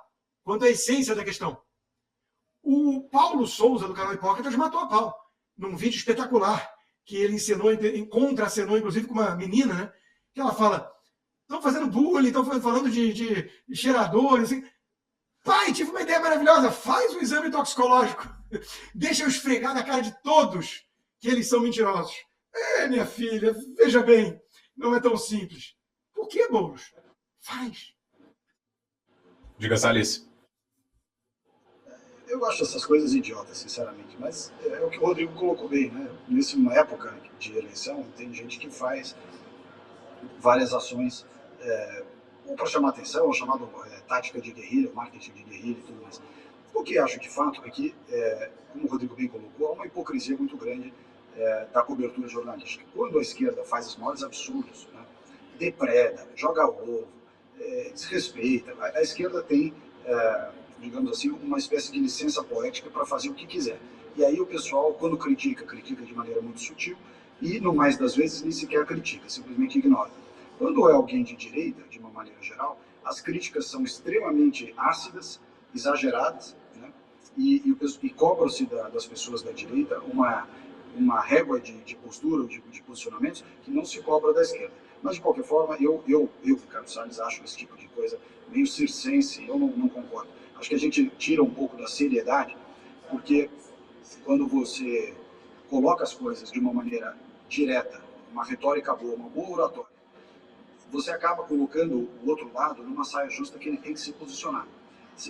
Mas isso para o nosso debate aqui, né, que é um ambiente de um nível mais alto, em que há espaço para o debate de ideias e tudo mais. Como o Rodrigo bem colocou, também não podemos descambar para uma visão purista ou academicista, que muitas vezes acomete o pessoal da direita liberal, sobretudo do pessoal mais das altas classes urbanas, que também é um mimimi de que você não pode fazer brincadeira nenhuma, não pode falar palavrão, não pode não sei o quê. Quer dizer, é um negócio também meio ridículo, né? A pessoa se comporta como se fosse um duelo, né, da época do rei Luís XV, sujeito com um sapatinho de verniz, um lencinho na mão e diz zangar, aí vai para o debate. É ridículo. Então, tem que ter um equilíbrio. Só acho que muitas vezes você não pode transpor um certo limite para se tornar caricato, que aí você, por um lado, pode até chamar a atenção, mas você perde credibilidade, perde respeitabilidade. Muito bem, o Consta e o Salles vão tomar uma água, a gente já volta a conversar com eles. Antes, vou trazer aqui para você que está nos assistindo uma dica para o seu bolso, hein? Antes, pedir a sua curtida. Você está assistindo a gente no YouTube, no canal do Bradock Show, deixe seu like se não deixou ainda, tá baixo ainda o número de curtidas, dá para subir um pouquinho, e se inscreva aqui no canal, tá? Se ainda não se inscreveu, peço que você se inscreva, e se já se inscreveu, peço que você confira se está ativa aqui a sua inscrição, hein? Faça isso agora. Enquanto isso, a gente traz aqui para você uma dica de investimento. Se você está querendo diversificar seus ativos, diversificar sua carteira, o Bradock Show tem a dica aqui para que você entre no mercado de minério e pedras preciosas. Conheça a Golden Brasil. Se você está cansado das oscilações da Bolsa de Valores ou não aguenta mais ver o seu dinheiro parado na poupança, a Golden Brasil é a solução que você procura. A Golden Brasil S.A. atua desde 2019 no mercado de minérios e pedras preciosas, proporcionando a milhares de clientes a oportunidade de lucrar de 20% até 50% ao ano. A Golden Brasil é a oportunidade certa para valorizar o seu capital com segurança nos ativos mais valiosos do mundo, como ouro, diamantes, pedras preciosas e joias, podendo até mesmo ter seu patrimônio com lucros pré-fixados. Venha fazer parte desse mercado em constante crescimento. Chame já pelo WhatsApp nos contatos 0800 606 6048 ou 11 93 725 4140. Golden Brasil, segurança e valorização do seu patrimônio. 0800 606 6048 é o número por onde você pode entrar em contato agora com a Golden Brasil. É telefone e é WhatsApp também, tá, gente? E aí, mergulhar de vez no mercado de pedras preciosas, uma dica de investimentos para você que está querendo diversificar a sua carteira, a Golden Brasil vai apresentar esse mercado para você sem complicação. Combinado? 0800 606 6048 é o número que também é o WhatsApp. Voltando aqui aos nossos assuntos de hoje, olha, a gente falava de estratégia de guerrilha, de táticas eleitorais aí, nas disputas eleitorais. Vamos falar de um personagem da esquerda, André Janones. A informação é que ele se tornou um problema para aliados devido às suas declarações e atitudes polêmicas. Sua presença tem gerado desconforto e debates internos no grupo político. Para o PT, em particular, o parceiro da última eleição transformou-se em um aliado incômodo. A oposição cobra com insistência declarações e atitudes tão veementes quanto as da época em que o partido atacou a suspeita de rachadinha do senador Flávio Bolsonaro. Sem muitos argumentos para defender Janones, parlamentares hoje fogem da imprensa quando se toca no nome do deputado. E aí, consta, virou um braço incômodo ali, e, aliás, ele esperava mais, né? Talvez sonhasse até com o ministério, no governo Lula, não aconteceu nada disso, fez a defesa que fez e parece que de graça, né? Não veio troco, né? É uma figura tóxica, né, para essa esquerda, né, um oportunista. É até triste que a gente tenha que falar dele, né, porque é uma figura que merecia apenas o desprezo e a indiferença, mas fez um trabalhinho sujo ali, coordenou a campanha nas redes sociais para o Lula. Né? Por que ele não foi jogado ainda debaixo do trem, relegado? Porque ele pode, assim como ele muda de vira casaca como quem troca de camisa, ele pode virar de lado de novo para cobrar alguma coisa, tentar achar alguém que o ajude de alguma forma do outro lado para denunciar os atuais companheiros. Né? É por isso que o Boulos tem aí um incômodo para sua campanha, porque no Conselho de Ética, e olha que coisa, que contradição em termos de Conselho de Ética com Boulos, né? Mas esse é o Brasil de hoje. Ele foi lá e protegeu, como relator, o companheiro. E precisa carregar essa bagagem pesada. Né? O cara foi lá e fingiu que não viu a rachadinha que tinha confissão, testemunha, prova, tudo, todos os indícios do mundo. Né? Aí tanto que foi indiciado depois. Mas no Conselho de Ética, absolvido, nada para ver aqui, circulando, porque precisa defender o companheiro, né? Que deve saber muita coisa. Deve ter feito muita coisa que pode confessar. Então é uma figura tóxica para a esquerda, né? É o famoso chato de cadeia. O cara que foi lá convocado para fazer o trabalhinho sujo. Ninguém leva ele a sério, ninguém o respeita, né? Enfim, de novo, né? A gente está falando aqui de coisas que a gente condena como postura, porque é meio circense e tudo, mas esse cara aí é chave de cadeia, é coisa de bandido, coisa de criminoso. Que ele esteja na política nacional, que ele seja alguém que participou de forma ativa da campanha de presidente do ladrão que voltou a cena do crime, segundo Alckmin. Isso tudo diz muito sobre o Brasil atual. É um país largado às traças. Você, Salles.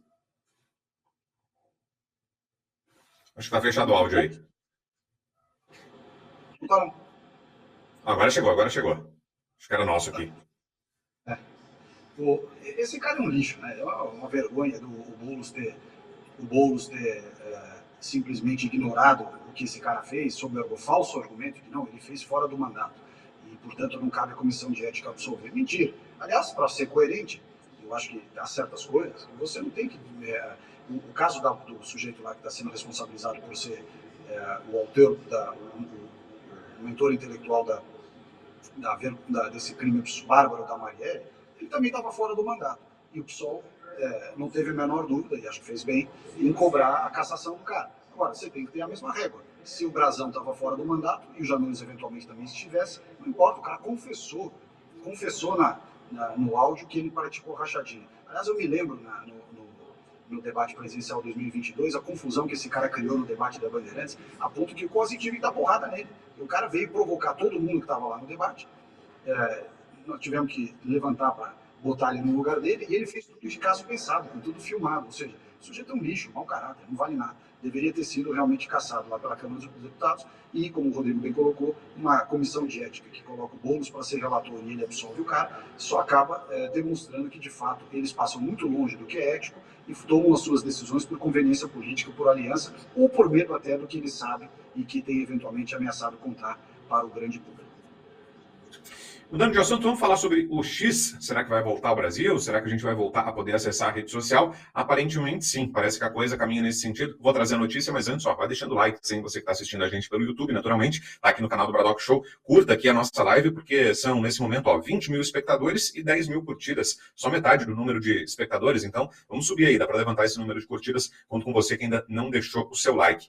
A notícia é a seguinte. A plataforma X começou a cumprir as ordens do Supremo Tribunal Federal e do ministro Alexandre de Moraes. A Polícia Federal vai identificar quem usou a rede social após 30 de agosto, quando a Anatel, Agência Nacional de Telecomunicações, já atuava para suspender a plataforma no país a mando de Moraes. O foco da Polícia Federal serão donos de perfis que publicaram no X reiteradas vezes após o bloqueio, usando atalhos como a VPN, também proibida pelo Supremo, ao bloquear a rede no Brasil. E aí a informação que nós tivemos também pelo deputado federal Gustavo Gayer, que disse que telefonou para o Elon Musk, conversou com o Elon Musk, é que o Musk estaria sim disposto a cumprir temporariamente, nas palavras do próprio Elon Musk, as decisões do Supremo Tribunal Federal. Segundo o que o Gayer relatou dessa conversa dele com o Elon Musk, o algoritmo, se ficar muito tempo fora de operação, ele perderia força. Então, no momento em que o X voltasse, ele não teria mais a mesma capacidade de circulação, de divulgação. Então, para que a rede social se mantivesse ativa, é importante retomar essa operação e, por isso, o Elon Musk decidiu temporariamente ceder a essas determinações do ministro Alexandre de Moraes,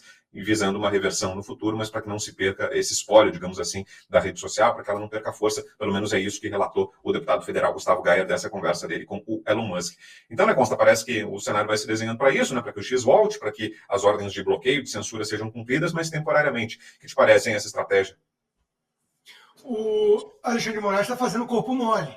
Não está gostando muito disso, né? O que mostra que realmente o mais interessado em manter o banimento do X é o Alexandre de Moraes.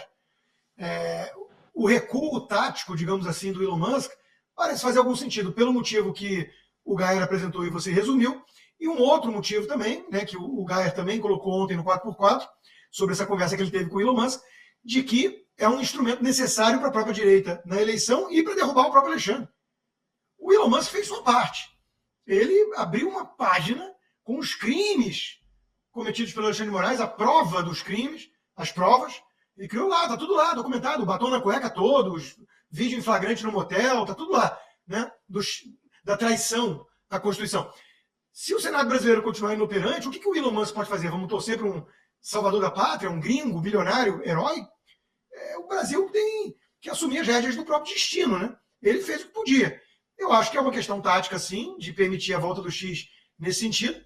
Esse embate não é uma questão de Alexandre de Moraes versus Elon Musk, é muito mais profundo que isso.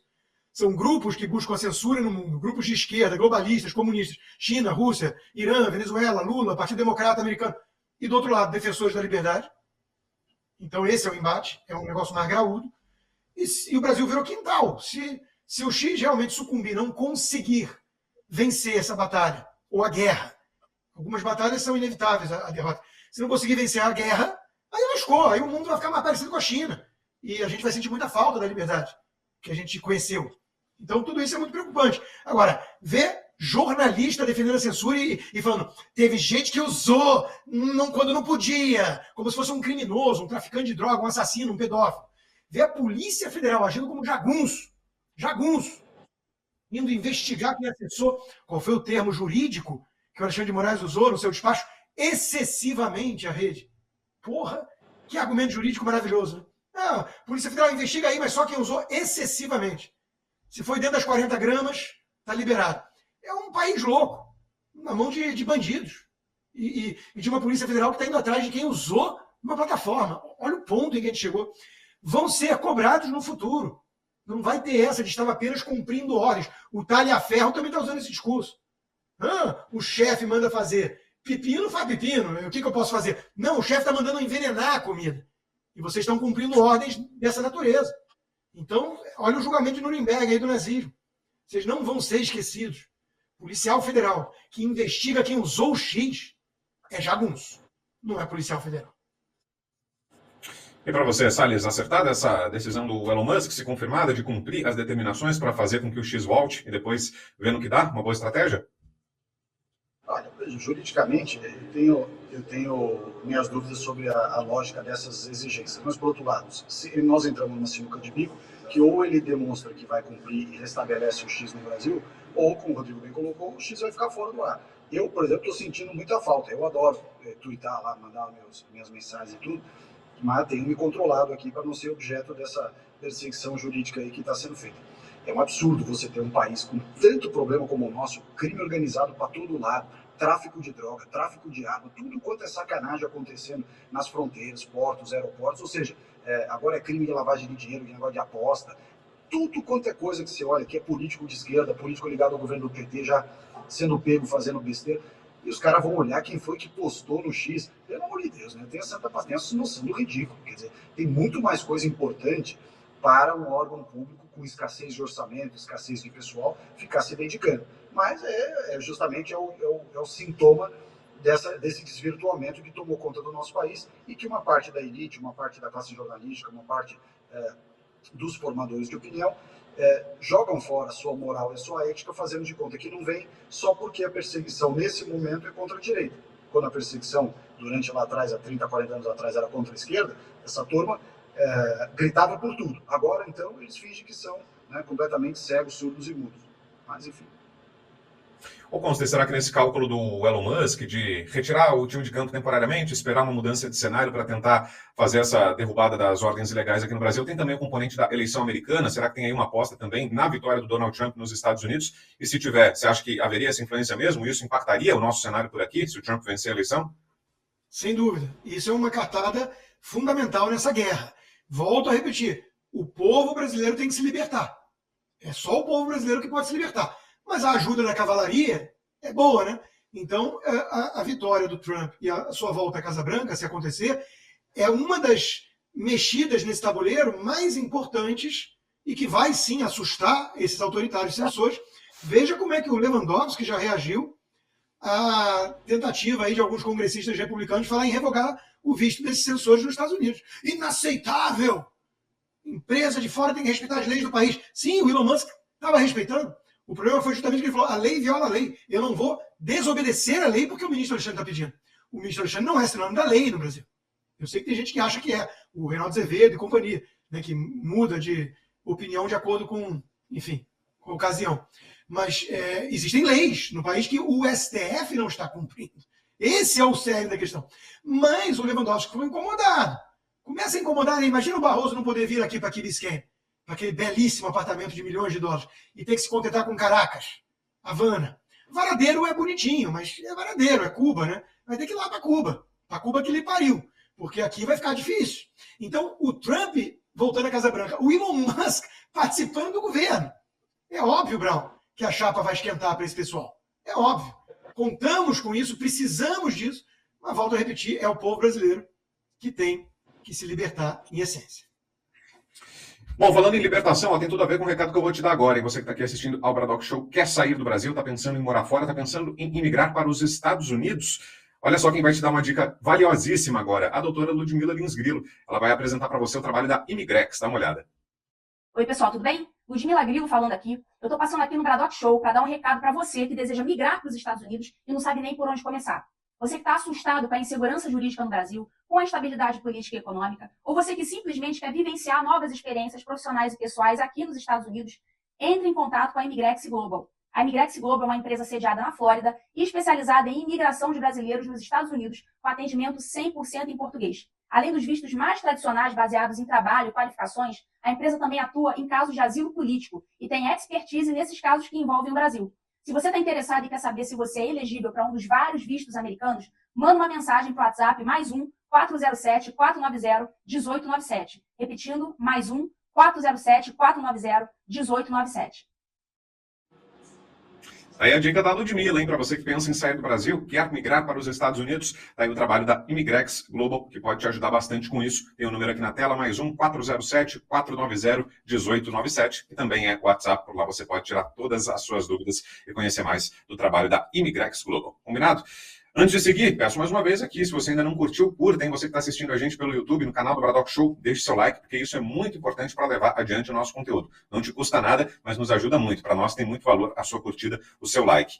Vamos continuar falando sobre política externa. Estávamos tratando aqui da crise do X, da possibilidade da volta ao Brasil, falamos da possível vitória do Donald Trump nos Estados Unidos. Vamos falar da política aqui na América Latina. A informação é a seguinte: o governo do presidente argentino Javier Milei iniciou uma ofensiva diplomática que tem como objetivo cercar a Venezuela de Nicolás Maduro em foros regionais. No cenário mais otimista traçado pelos argentinos, a ideia é expulsar o país do Consenso de Brasília, criado ano passado por iniciativa do Brasil e da Comunidade de Estados Latino-Americanos e Caribenhos, CELAC. O plano da Casa Rosada é conseguir que o consenso formado por todos os países da América do Sul incorpore uma cláusula democrática e, com base nessa cláusula, a Venezuela seja obrigada a sair do grupo. Começo contigo, Salles. O que está achando dessas medidas todas do governo Milei, que é quem está encabeçando essa reação internacional à Venezuela, dando uma aula, inclusive, para a diplomacia brasileira, conduzindo esse posicionamento mais firme em reconhecimento à vitória do Edmundo Gonzalez, declarando que foi fraudada a alegação de vitória do Nicolás Maduro. A Argentina está sendo uma voz importante nesse processo. O que está achando, Salles? Olha, Brown, em primeiro lugar, eu não posso deixar de fazer um comentário aqui. Olha o nível que o Brasil chegou. Nós temos aqui no Bradock Show uma empresa especializada em brasileiros que querem pedir asilo no exterior por perseguição política, ou seja, nós estamos ferrados mesmo nesse país, né? Quer dizer, quem acha que está tudo bem, nós que temos uma democracia, como é que é a frase, Rodrigo? Pujante. Inabalada, democracia inabalada, né? Nós estamos fodidos mesmo, esse país realmente chegou no fundo do poço. Agora, com relação ao Milei, ele é a esperança da América Latina, um cara que tem dado economicamente uma boa lição de como tentar consertar um país há 70, 80 anos, não sei se é 70, 80 anos na mão daquela visão peronista de Estado. Ele próprio é uma pessoa que acredita muito na liberdade, tem lá suas excentricidades, mas chega até a ser engraçado em muita coisa, mas ele é muito coerente nas coisas que ele defende sob o ponto de vista da liberdade, tanto econômica quanto liberdades individuais. E é preciso que uma pessoa da importância do Milei, pela representatividade que tem por representar o país, né, o chefe de Estado da Argentina, coloque um freio, já que o Brasil vergonhosamente não se posiciona, continua fazendo de conta que não está vendo a quantidade de crimes, assassinatos, perseguições, expropriações, ou seja, a ditadura da Venezuela hoje é uma ditadura sangrenta, criminosa, ordinária, e o Brasil está se fazendo de desentendido pela conivência política que o Lula, a esquerda e o Celso Amorim têm com o Nicolás Maduro. Então, espero que essa atitude, essa sugestão, esse esforço do Javier Milei seja bem sucedido e seja seguido de outros países, inclusive aquele de esquerda lá, o Boric do Chile, que deu uma lição de moral aí com relação ao assunto da Venezuela. Espero que vários chefes de Estado se unam para, de fato, começarem a colocar a Venezuela numa situação de mais desconforto. Eu acho que a situação da Venezuela não se resolve de forma pacífica. Ali, infelizmente, vai ter que ser na bala mesmo. Fala, Constantino. A Venezuela é caso perdido, assim como Cuba já, né? Agora, o Milei é aquela presença incômoda para os comunistas da região, para os militantes de esquerda da nossa velha imprensa, por exemplo, no Brasil. Retrataram ele como extrema-direita, perigosíssimo, não sei o que, aquela baboseira toda, e o cara está entregando resultado. Com clareza moral, não ficou com um discursinho dúbio em relação a essa pseudo-eleição na Venezuela, que o Lula tentou acender vela para dois mestres, querendo agradar globalistas da Europa e os próprios companheiros, né? O Milei teve clareza, está tentando liderar um movimento de afastar a Venezuela desses fóruns. Próximo do Milei, acabaram de se reencontrar, um cara que está assumindo um protagonismo na região em defesa das liberdades e entregando resultados. Veja só, Brown, o Brasil passou a Argentina. Vamos comemorar. Em dívida. A Argentina foi deixada pela turma lulista num cenário de terra devastada. 200 e poucos por cento de inflação ao ano, 40% de pobreza, terra devastada. A Argentina está entrando nos eixos, na margem vem melhorando, e o Brasil já está com mais dívida do que a Argentina. Então, meus amigos, é aquela presença incômoda ali do lado que lembra o que o Brasil poderia ser e como poderia estar, né? E que lembra que você é uma porcaria, é um espelho diante de uma mocreia, né? O Javier Milei é o espelho da mocreia que todo dia tem que se deparar com aquilo e falar, puxa vida, né? É a realidade triste que vivemos num país de esquerda. Então, parabéns aos argentinos, finalmente, parabéns a Javier Milei, que está fazendo esse esforço para dar uma guinada num país que tinha sido destruído pela esquerda lulista, E que vergonha dos nossos militantes de redação no Brasil, que ficavam fazendo profecias catastrofistas em vez de olhar para o próprio quintal que estava voltando à cena do crime. Bom, e olha, lembra você que está aqui assistindo a gente que daqui a pouquinho, 9h30 da noite, tem o Braddock Connection. Como toda segunda-feira, a gente vai ao vivo até às 9h30, e às 9h30 eu passo o comando aqui para o Flávio Morgenstern, que trata de tudo sobre política internacional, como, por exemplo, a crise na Venezuela, entre outros assuntos, já, 9h30 da noite no Braddock Connection. Então peço que você continue com a gente. É na mesma live, tá, gente? Não precisa mudar de link, nada disso. Aqui na mesma transmissão, o Braddock não para, às 9h30, continua com o Braddock Connection e a política internacional com o Flávio Morgenstern.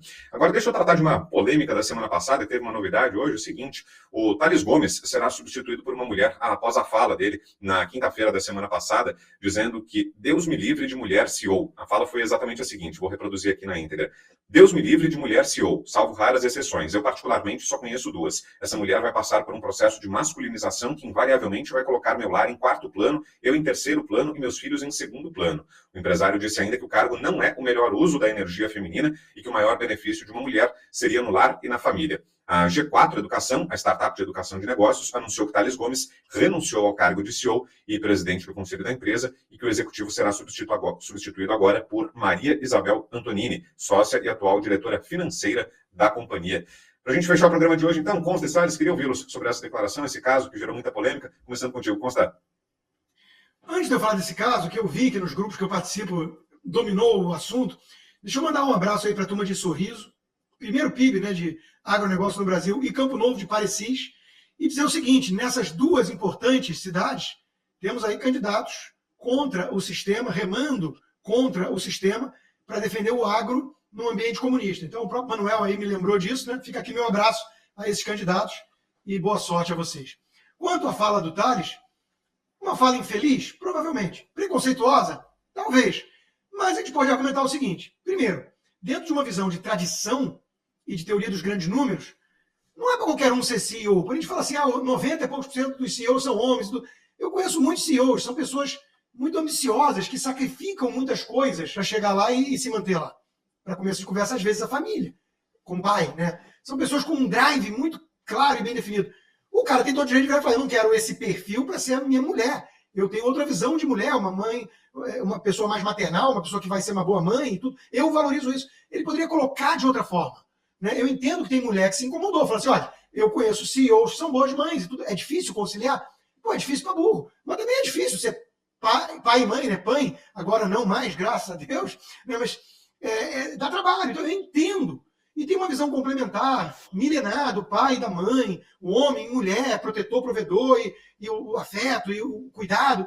Tudo isso tem gente que tem essa visão, que alguns reputam como preconceituosa, reacionária e tudo, mas é o que fez a humanidade chegar aqui. Agora tá meio esquisito. Agora tem essa coisa aí do STF discutir se mãe é um termo ofensivo. Então, estamos indo para o admirável mundo novo de Huxley. A coisa está esquisita. Então, eu entendo o apego a um resgate de um passado e tudo, eu entendo. Mas também entendo quem se sentiu incomodado com isso. Tem mulheres que eu conheço que são porretas, raladoras, trabalhadoras e são boas mães. Então, é difícil rotular. Agora, dito isso, o cara ser cancelado e tudo, aí vem o sistema, aí vem o peso da agenda woke, queiram ou não. A Helena Ranaldi, atriz da Globo, resgataram isso. Outro dia ela falou: eu prefiro um homem mais afeminado. Ela não quer o estereótipo do machão. Tem um monte de mulher que falaria isso, aliás, quase todas as feministas. E elas gostam desse tipo de homem até a página 3. Mas tudo bem, é um direito delas. Eu não quero o homem tradicional, aquela imagem do homem. Eu quero um homem afeminado. Quero casar com o Justin Trudeau, o Macron, tudo bem. Agora, elas podem dar uma opinião dessas. E o homem não pode dar uma opinião que não quer uma mulher com perfil de CEO. Então, o problema talvez esteja aí, né? No excesso de afetação, histeria e cancelamento. Agora, cada um é livre para pensar o que quiser quanto a isso. A fala talvez tenha sido colocada de uma forma inadequada, é o máximo que eu posso dizer, né? E menos mimimi. Algo mais, Salles? Não, o Rodrigão falou bem. É isso mesmo. Colocou as coisas no seu devido lugar. Então, perfeito. Assim a gente fecha mais essa edição aqui do Braddock Show. Deixa eu já receber aqui o nosso Flávio Morgenstern. Ele já está aqui conectado, porque vai começar na sequência, você sabe, o Braddock Connection. Consta, valeu, hein? Boa noite, até amanhã. Valeu, Brown, valeu, Salles, valeu, Flávio, boa noite a todo o nosso público, até amanhã. Ricardo Salles, valeu, Salles, bom descanso por aí, até a próxima. Valeu, moçada, até mais. Valeu. Já te passo, Flávio. Deixa eu só dar aquele recado final, aquele arremate para quem gostou do programa, tá gostando, aliás, porque continua. 9h30 começa o Bradock Connection com o Flávio, tudo sobre política internacional. Só aquele recado. Você gostou? Então faça a sua contribuição financeira aqui com o Bradock. A gente depende de você que está aí do outro lado da tela para manter vivo o nosso projeto. O Bradock Show tem você que nos assiste como o principal apoiador. E como é que você faz essa contribuição? Pelo Pix ou pelo YouTube. No YouTube tem o Valeu e tem o Superchat, para você que está vendo a gente agora ao vivo. São as ferramentas por onde você faz doação. Ou então pelo Pix. Aí não tem erro, tá aí na tela, ó, apoia@bradockshow.com.br, é um e-mail que é a chave Pix e o QR Code que é só aproximar a câmera, mais fácil ainda, não tem que digitar nada lá no aplicativo do banco, já aparecem os nossos dados e você rapidinho finaliza a sua transação. Não tem valor mínimo, não tem plano de assinatura, adesão, nada disso. Você doa o quanto puder, o quanto estiver dentro das suas possibilidades. Agora, se você puder fazer uma doação de R$150 ou mais, aí tem presente para você. Você vai receber aí na sua casa, sem ter que pagar por frete também, sem custo de transporte, não tem pegadinha nenhuma, tá, gente? É presente mesmo. Você vai receber de presente no Bradock Show um dos livros do nosso acervo. Pode ser, por exemplo, um dos livros do nosso Rodrigo Constantino, como esse aqui que eu estou destacando hoje, peguei aqui da nossa biblioteca do Bradock Show, Pensadores da Liberdade, um dos livros da obra do Consta que está no acervo do Bradock Show e que pode ser seu. É só fazer a doação, R$150, e enviar para o e-mail que está aqui na tela, apoia@bradockshow.com.br. Comprovante da sua doação acompanhado de um endereço no Brasil. Pode ser o seu, mas nada impede que seja de uma outra pessoa que você queira presentear sem erro. O importante é você seguir esse passo a passo que eu estou te passando. Não esqueça de mandar o e-mail com comprovante com endereço no Brasil. Muita gente tem esquecido. Faz a doação de R$150, pela qual a gente agradece muito, mas não envia o e-mail. Aí não tem jeito, aí a nossa equipe não consegue te enviar o livro. Então faça isso, doação de R$150. Com esse e-mail, você já vai ganhar um dos livros da coleção do Bradock Show, como, por exemplo, o Pensadores da Liberdade, do Consta. Tá bom? Se você quiser, pode participar, é só fazer a sua doação agora que você já vai ser presenteado pela nossa equipe. Amanhã às 8 da noite a gente volta com mais um Bradock Show. Agora você continua ligado aí com o Flávio e o Bradock Connection. Bom programa, Flávio. Boa noite.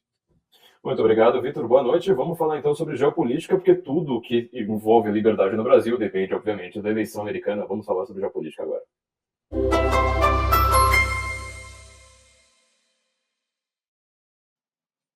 Galera, muito boa noite. Estamos começando mais uma edição, então, do Bradock Connection. Como você sabe, segunda-feira terminou o Bradock Show, 9h30 da noite. Ainda temos uma última meia hora para nós fazermos uma análise, tá? Uma análise geopolítica do que está acontecendo nos Estados Unidos, né? Principalmente nos Estados Unidos. Hoje eu não vou começar falando dos Estados Unidos, mas analisar o que está acontecendo lá fora, ou seja, as coisas que afetam a gente no mundo globalizado e que vão causar um rebuliço muito grande por aí. Temos apenas meia hora, então o que eu fiz com a produção? Eu tentei dar uma apertada aqui, uma resumida, que é para a gente conseguir pelo menos pegar aqueles temas principais ali e dar uma certa aprofundada. Porque uma coisa é você ver uma notícia, como sai na grande mídia, e depois é sempre aquele comentário, obviamente, né? Sempre aquela visão pro-establishment, que já cansou e que não explica nada, no final das contas, né? Aqui o que eu estou tentando fazer é uma coisa um pouco mais aprofundada, né? Ou seja, eu quero pegar algumas questões que nos afetam, que façam alguma diferença aqui para nós, e tentarmos nos aprofundar aqui um pouquinho. Então é isso que eu vou tentar fazer aqui hoje no nosso querido Bradock Connection, tá? Eu vou começar hoje falando a respeito da notícia que todo mundo mais queria, né? Sobre, vamos dizer, né, a revanche de Israel em cima do Hezbollah, com 2 ataques seguidos, né? Um com pagers que superaqueceram, na parte do lítio ali, superaqueceram, todos concomitantemente explodiram em pouco tempo. Inclusive, essa é a parte mais divertida de todas, ferindo um diplomata do Irã. Por que um diplomata do Irã tem um pager do Hamas? Simplesmente isso, né? E no dia seguinte, logo depois, foi um novo ataque, né, uma revanche aí envolvendo walk talks. Então, eu vou começar com uma coisa que acho que muita gente aqui já falou no Brasil, mas não custa relembrar, né? Por que esses caras usam uma tecnologia tão antiquada assim? Muita gente falou assim, porque não é hackeável. Sim, porque não é hackeável, obviamente, isso é um motivo primordial, mas existem alguns outros fatores. Eu nunca usei um smartphone num ambiente de deserto, mas eu já usei num ambiente de neve. Eu já peguei menos de...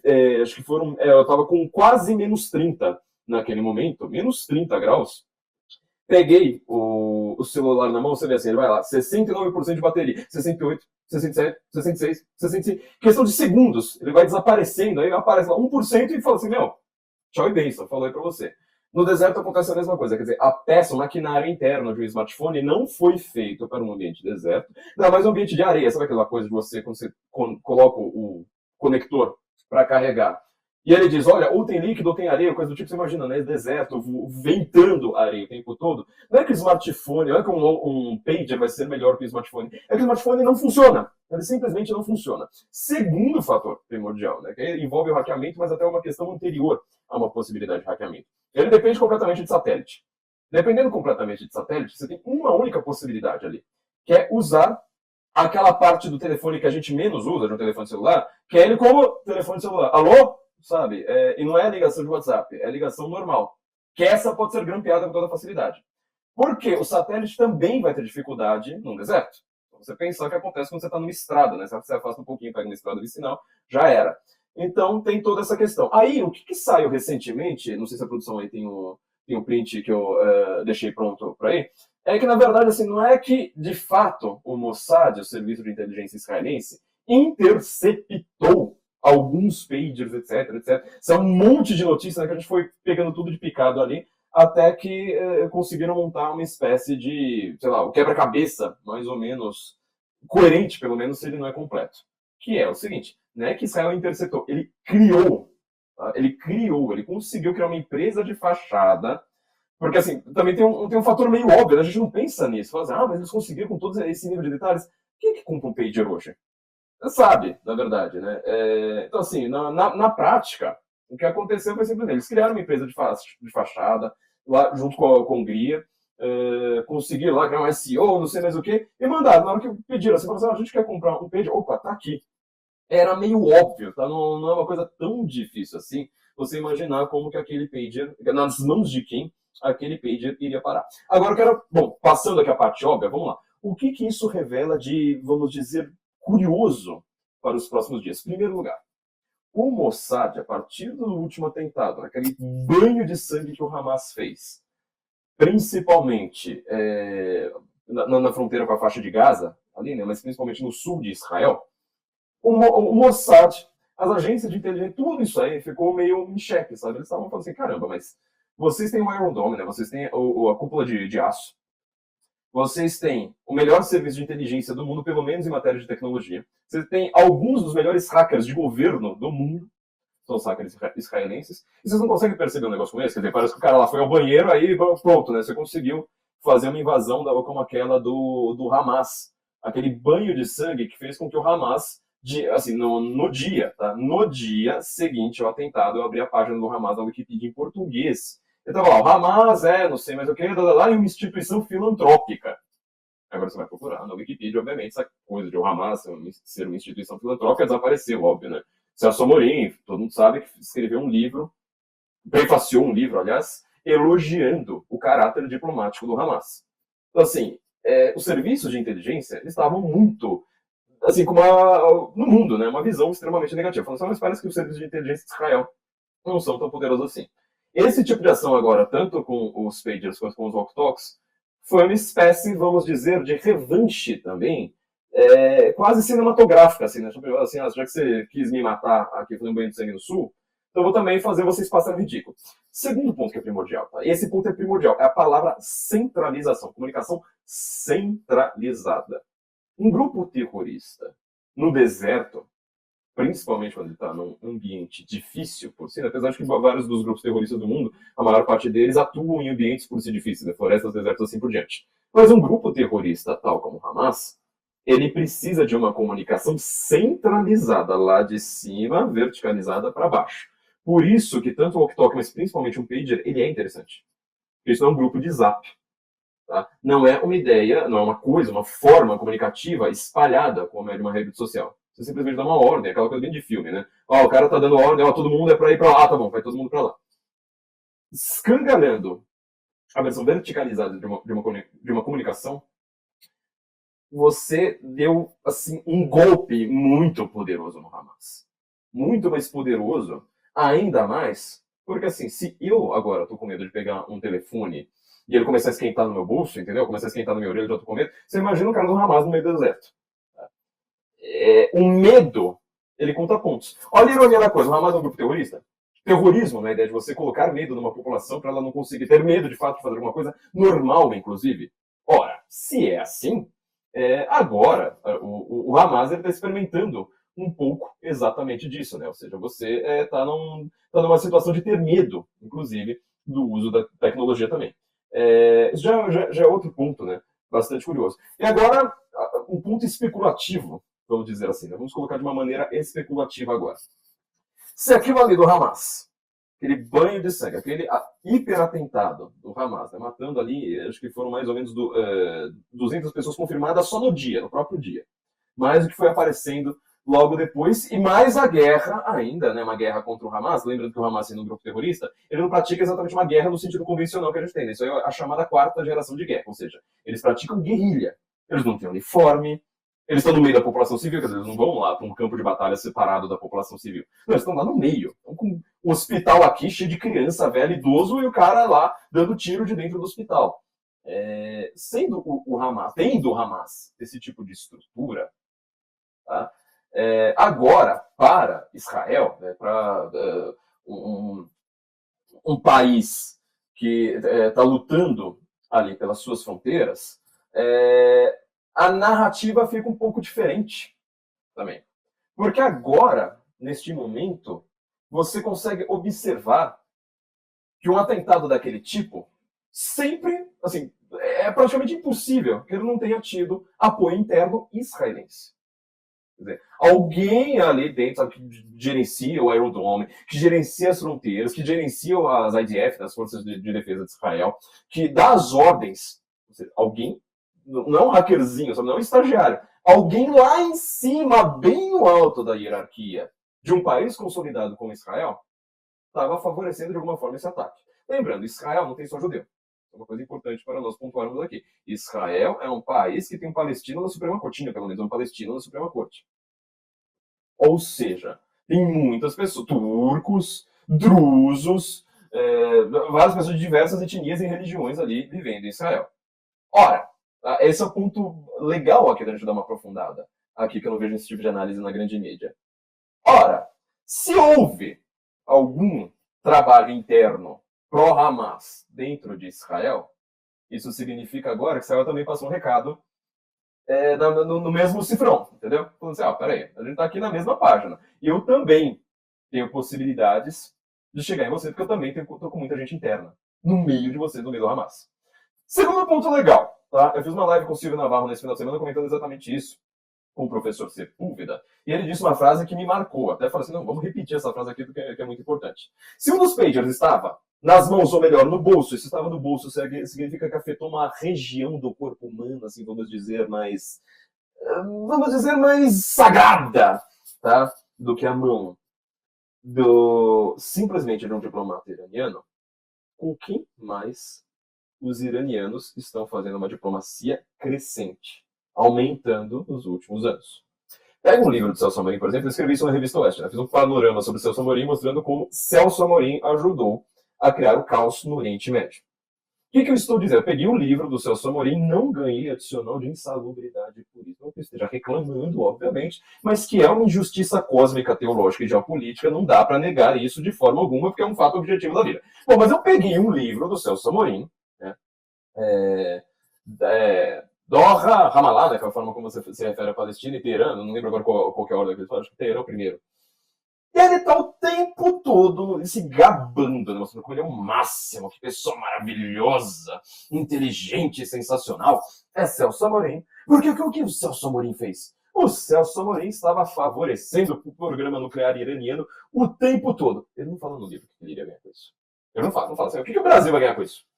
O que o Brasil, desde 2003, lembra que o Celso Amorim não apareceu na época do Lula, já era, salvo engano, ele apareceu na época do Itamar. Mas ele ganha um cargo ideológico, né, com o potencial ideológico que ele tem no primeiro governo Lula. Eu não explico em nenhum momento o que nós estamos ganhando, favorecendo isso, favorecendo relações com o Irã, desde 2003, em nenhum momento. Esse silêncio para mim é revelador. E aí o professor Sepúlveda, na live com o Silvio Navarro, ele falou o seguinte, ele falou assim, que momento que a gente vai ver algum pager explodindo no bolso de um diplomata brasileiro? Você entendeu onde que eu quero chegar? Não vou colocar isso aqui em todas as palavras.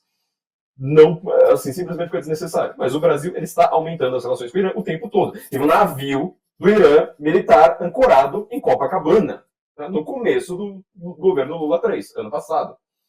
que isso aí tudo significa? Ora, no cenário geopolítico, com Venezuela, que é basicamente uma das grandes fiadoras também do Irã, principalmente em matéria de tráfico, e os Estados Unidos fungando no cangote, a coisa aperta, tá? A coisa, no mínimo, aperta. Vamos agora para a nossa segunda pauta, falar aqui rapidinho, ó, uma notícia bem importante apareceu na fronteira, tá? Dos Estados Unidos com o México. Vamos ver um vídeo aqui que eu preparei antes, mas ó, antes do vídeo, não deixa de apoiar aqui o Bradock. Ó. Tem a chave Pix aqui embaixo, apoie@bradockshow.com.br. Se você quer tanto o Bradock Show quanto o Bradock Morning, que agora está só nas manhãs de segunda-feira, unicamente nas segundas-feiras. Esperamos que a gente consiga voltar agora a fazer um programa diário também. Mas nas manhãs de segunda-feira eu tô lá apresentando com a Fabiana Barroso e André Porciúncula. Se você quiser apoiar tanto o Bradock Morning, quanto o Bradock Show, quanto o Bradock Connector aqui para fazer uma análise, faça um Pix aí pra gente, né? apoie@bradockshow.com.br. Se você fizer um Pix a partir de R$150, você ainda manda o comprovante aqui para esse mesmo endereço. Você vai ganhar de brinde aqui da produção um dos livros, né?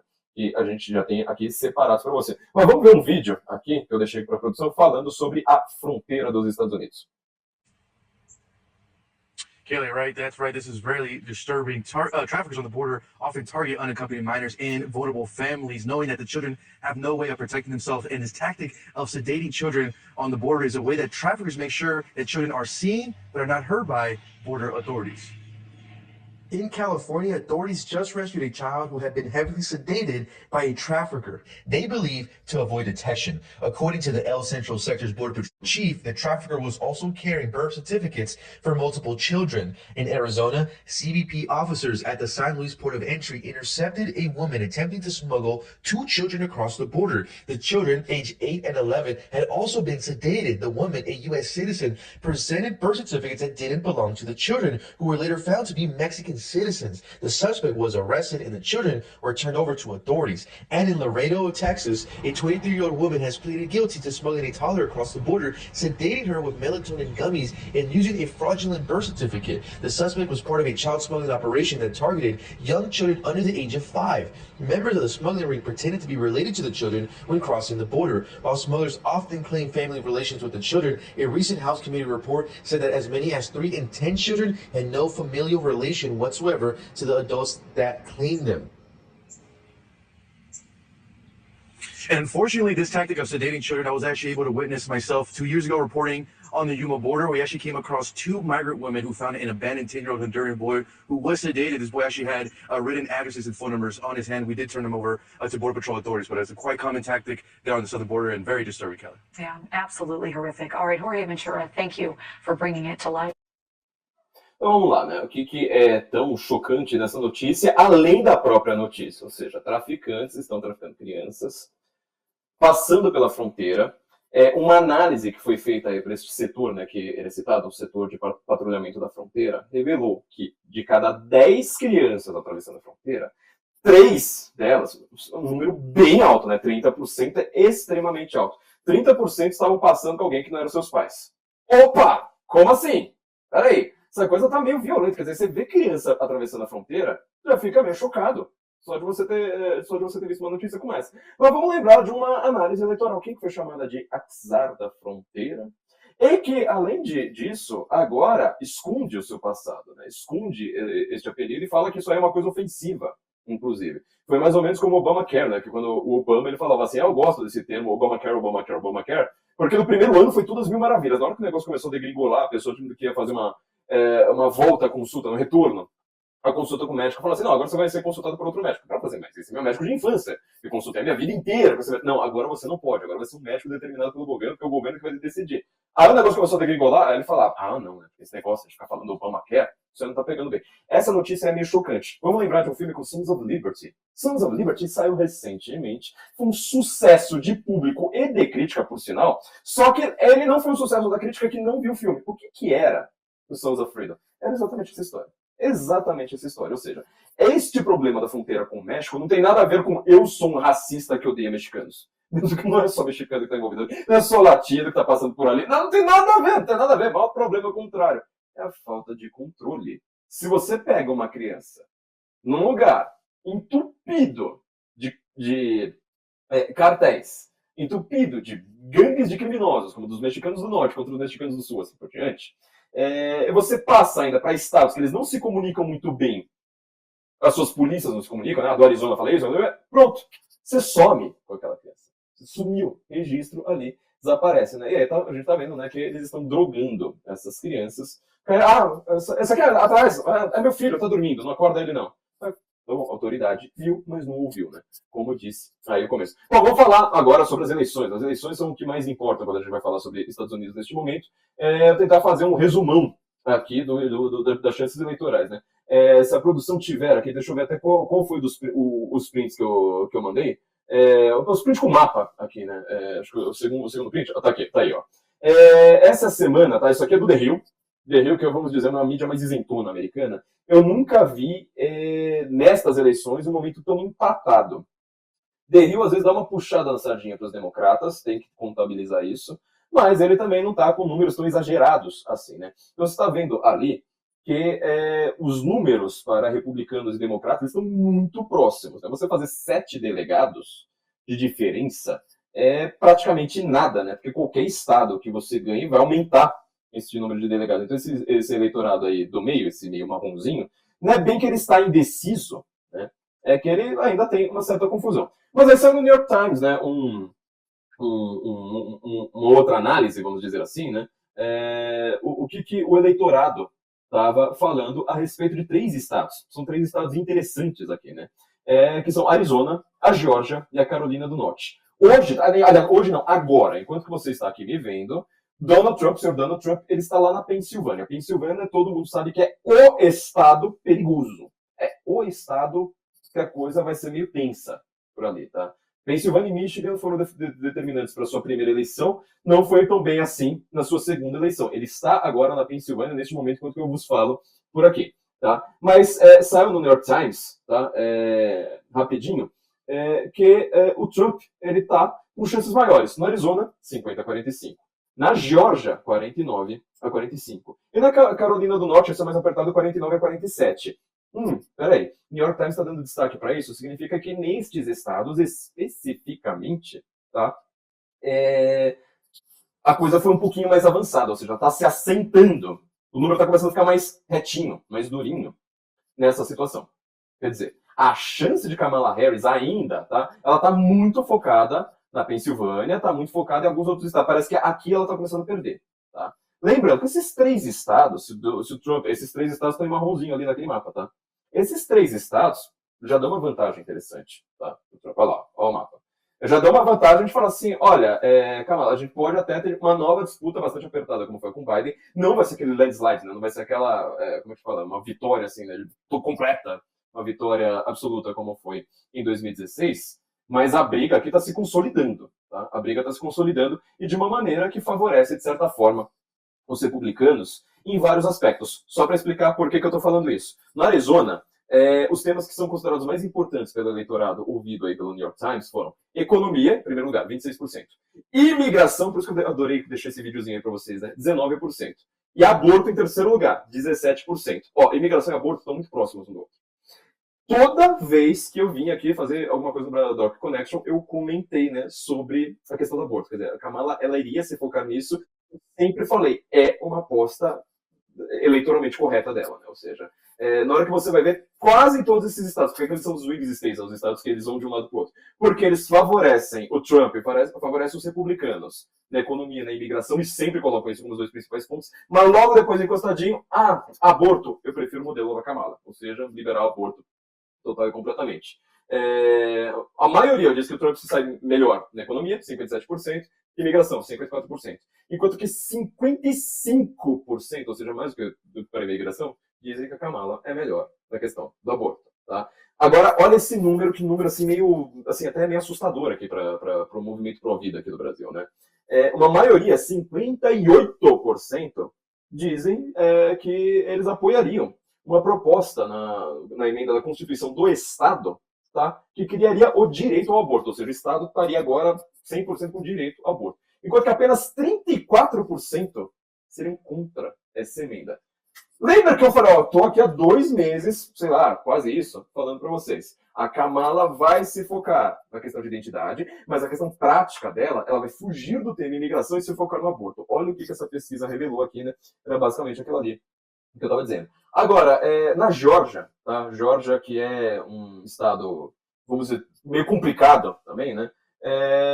Também, né, toda essa questão, né? Economia em primeiro, 27%, aborto em 15%, ou seja, mais do que imigração. Imigração com 13%, são as questões mais importantes. De novo, né, mais ou menos aquela mesma ideia, né? Trump é melhor, 54%, tanto economia quanto imigração. A Kamala também 54%, só que no caso do aborto. Agora, importante aqui, ó, 60% dos eleitores da Geórgia dizem que os Estados Unidos deveriam se focar em problemas internos. Parar de se meter em aventuras, ainda mais depois da desgraça que foi o Afeganistão com Biden, ainda mais depois da desgraça que foi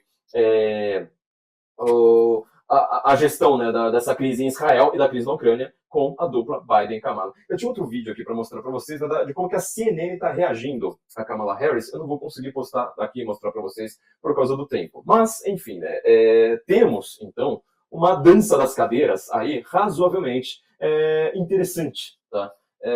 Só que a gente está vendo que alguns pontos eles começam a se consolidar, ou seja, o Trump vai ter que continuar fugindo da questão do aborto, enquanto que a Kamala vai continuar fugindo da questão da imigração. Só porque já deu o nosso horário aqui, eu preciso encerrar antes que eu tome uma bronca danada, né?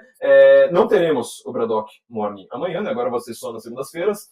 Apoiem aqui o Braddock Show, mas um último comentário assim para manter as esperanças, né? Todo mundo tem reclamado agora que a Kamala ela não deu respostas boas no debate. E tudo leva a crer, né, que o debate ali foi o último. Ou seja, Trump não vai aceitar, Kamala provavelmente não vai insistir, e agora vai cada um se focar em tentar fazer seu próprio eleitorado ir votar, ou pelo menos, né, mandar uma cartinha.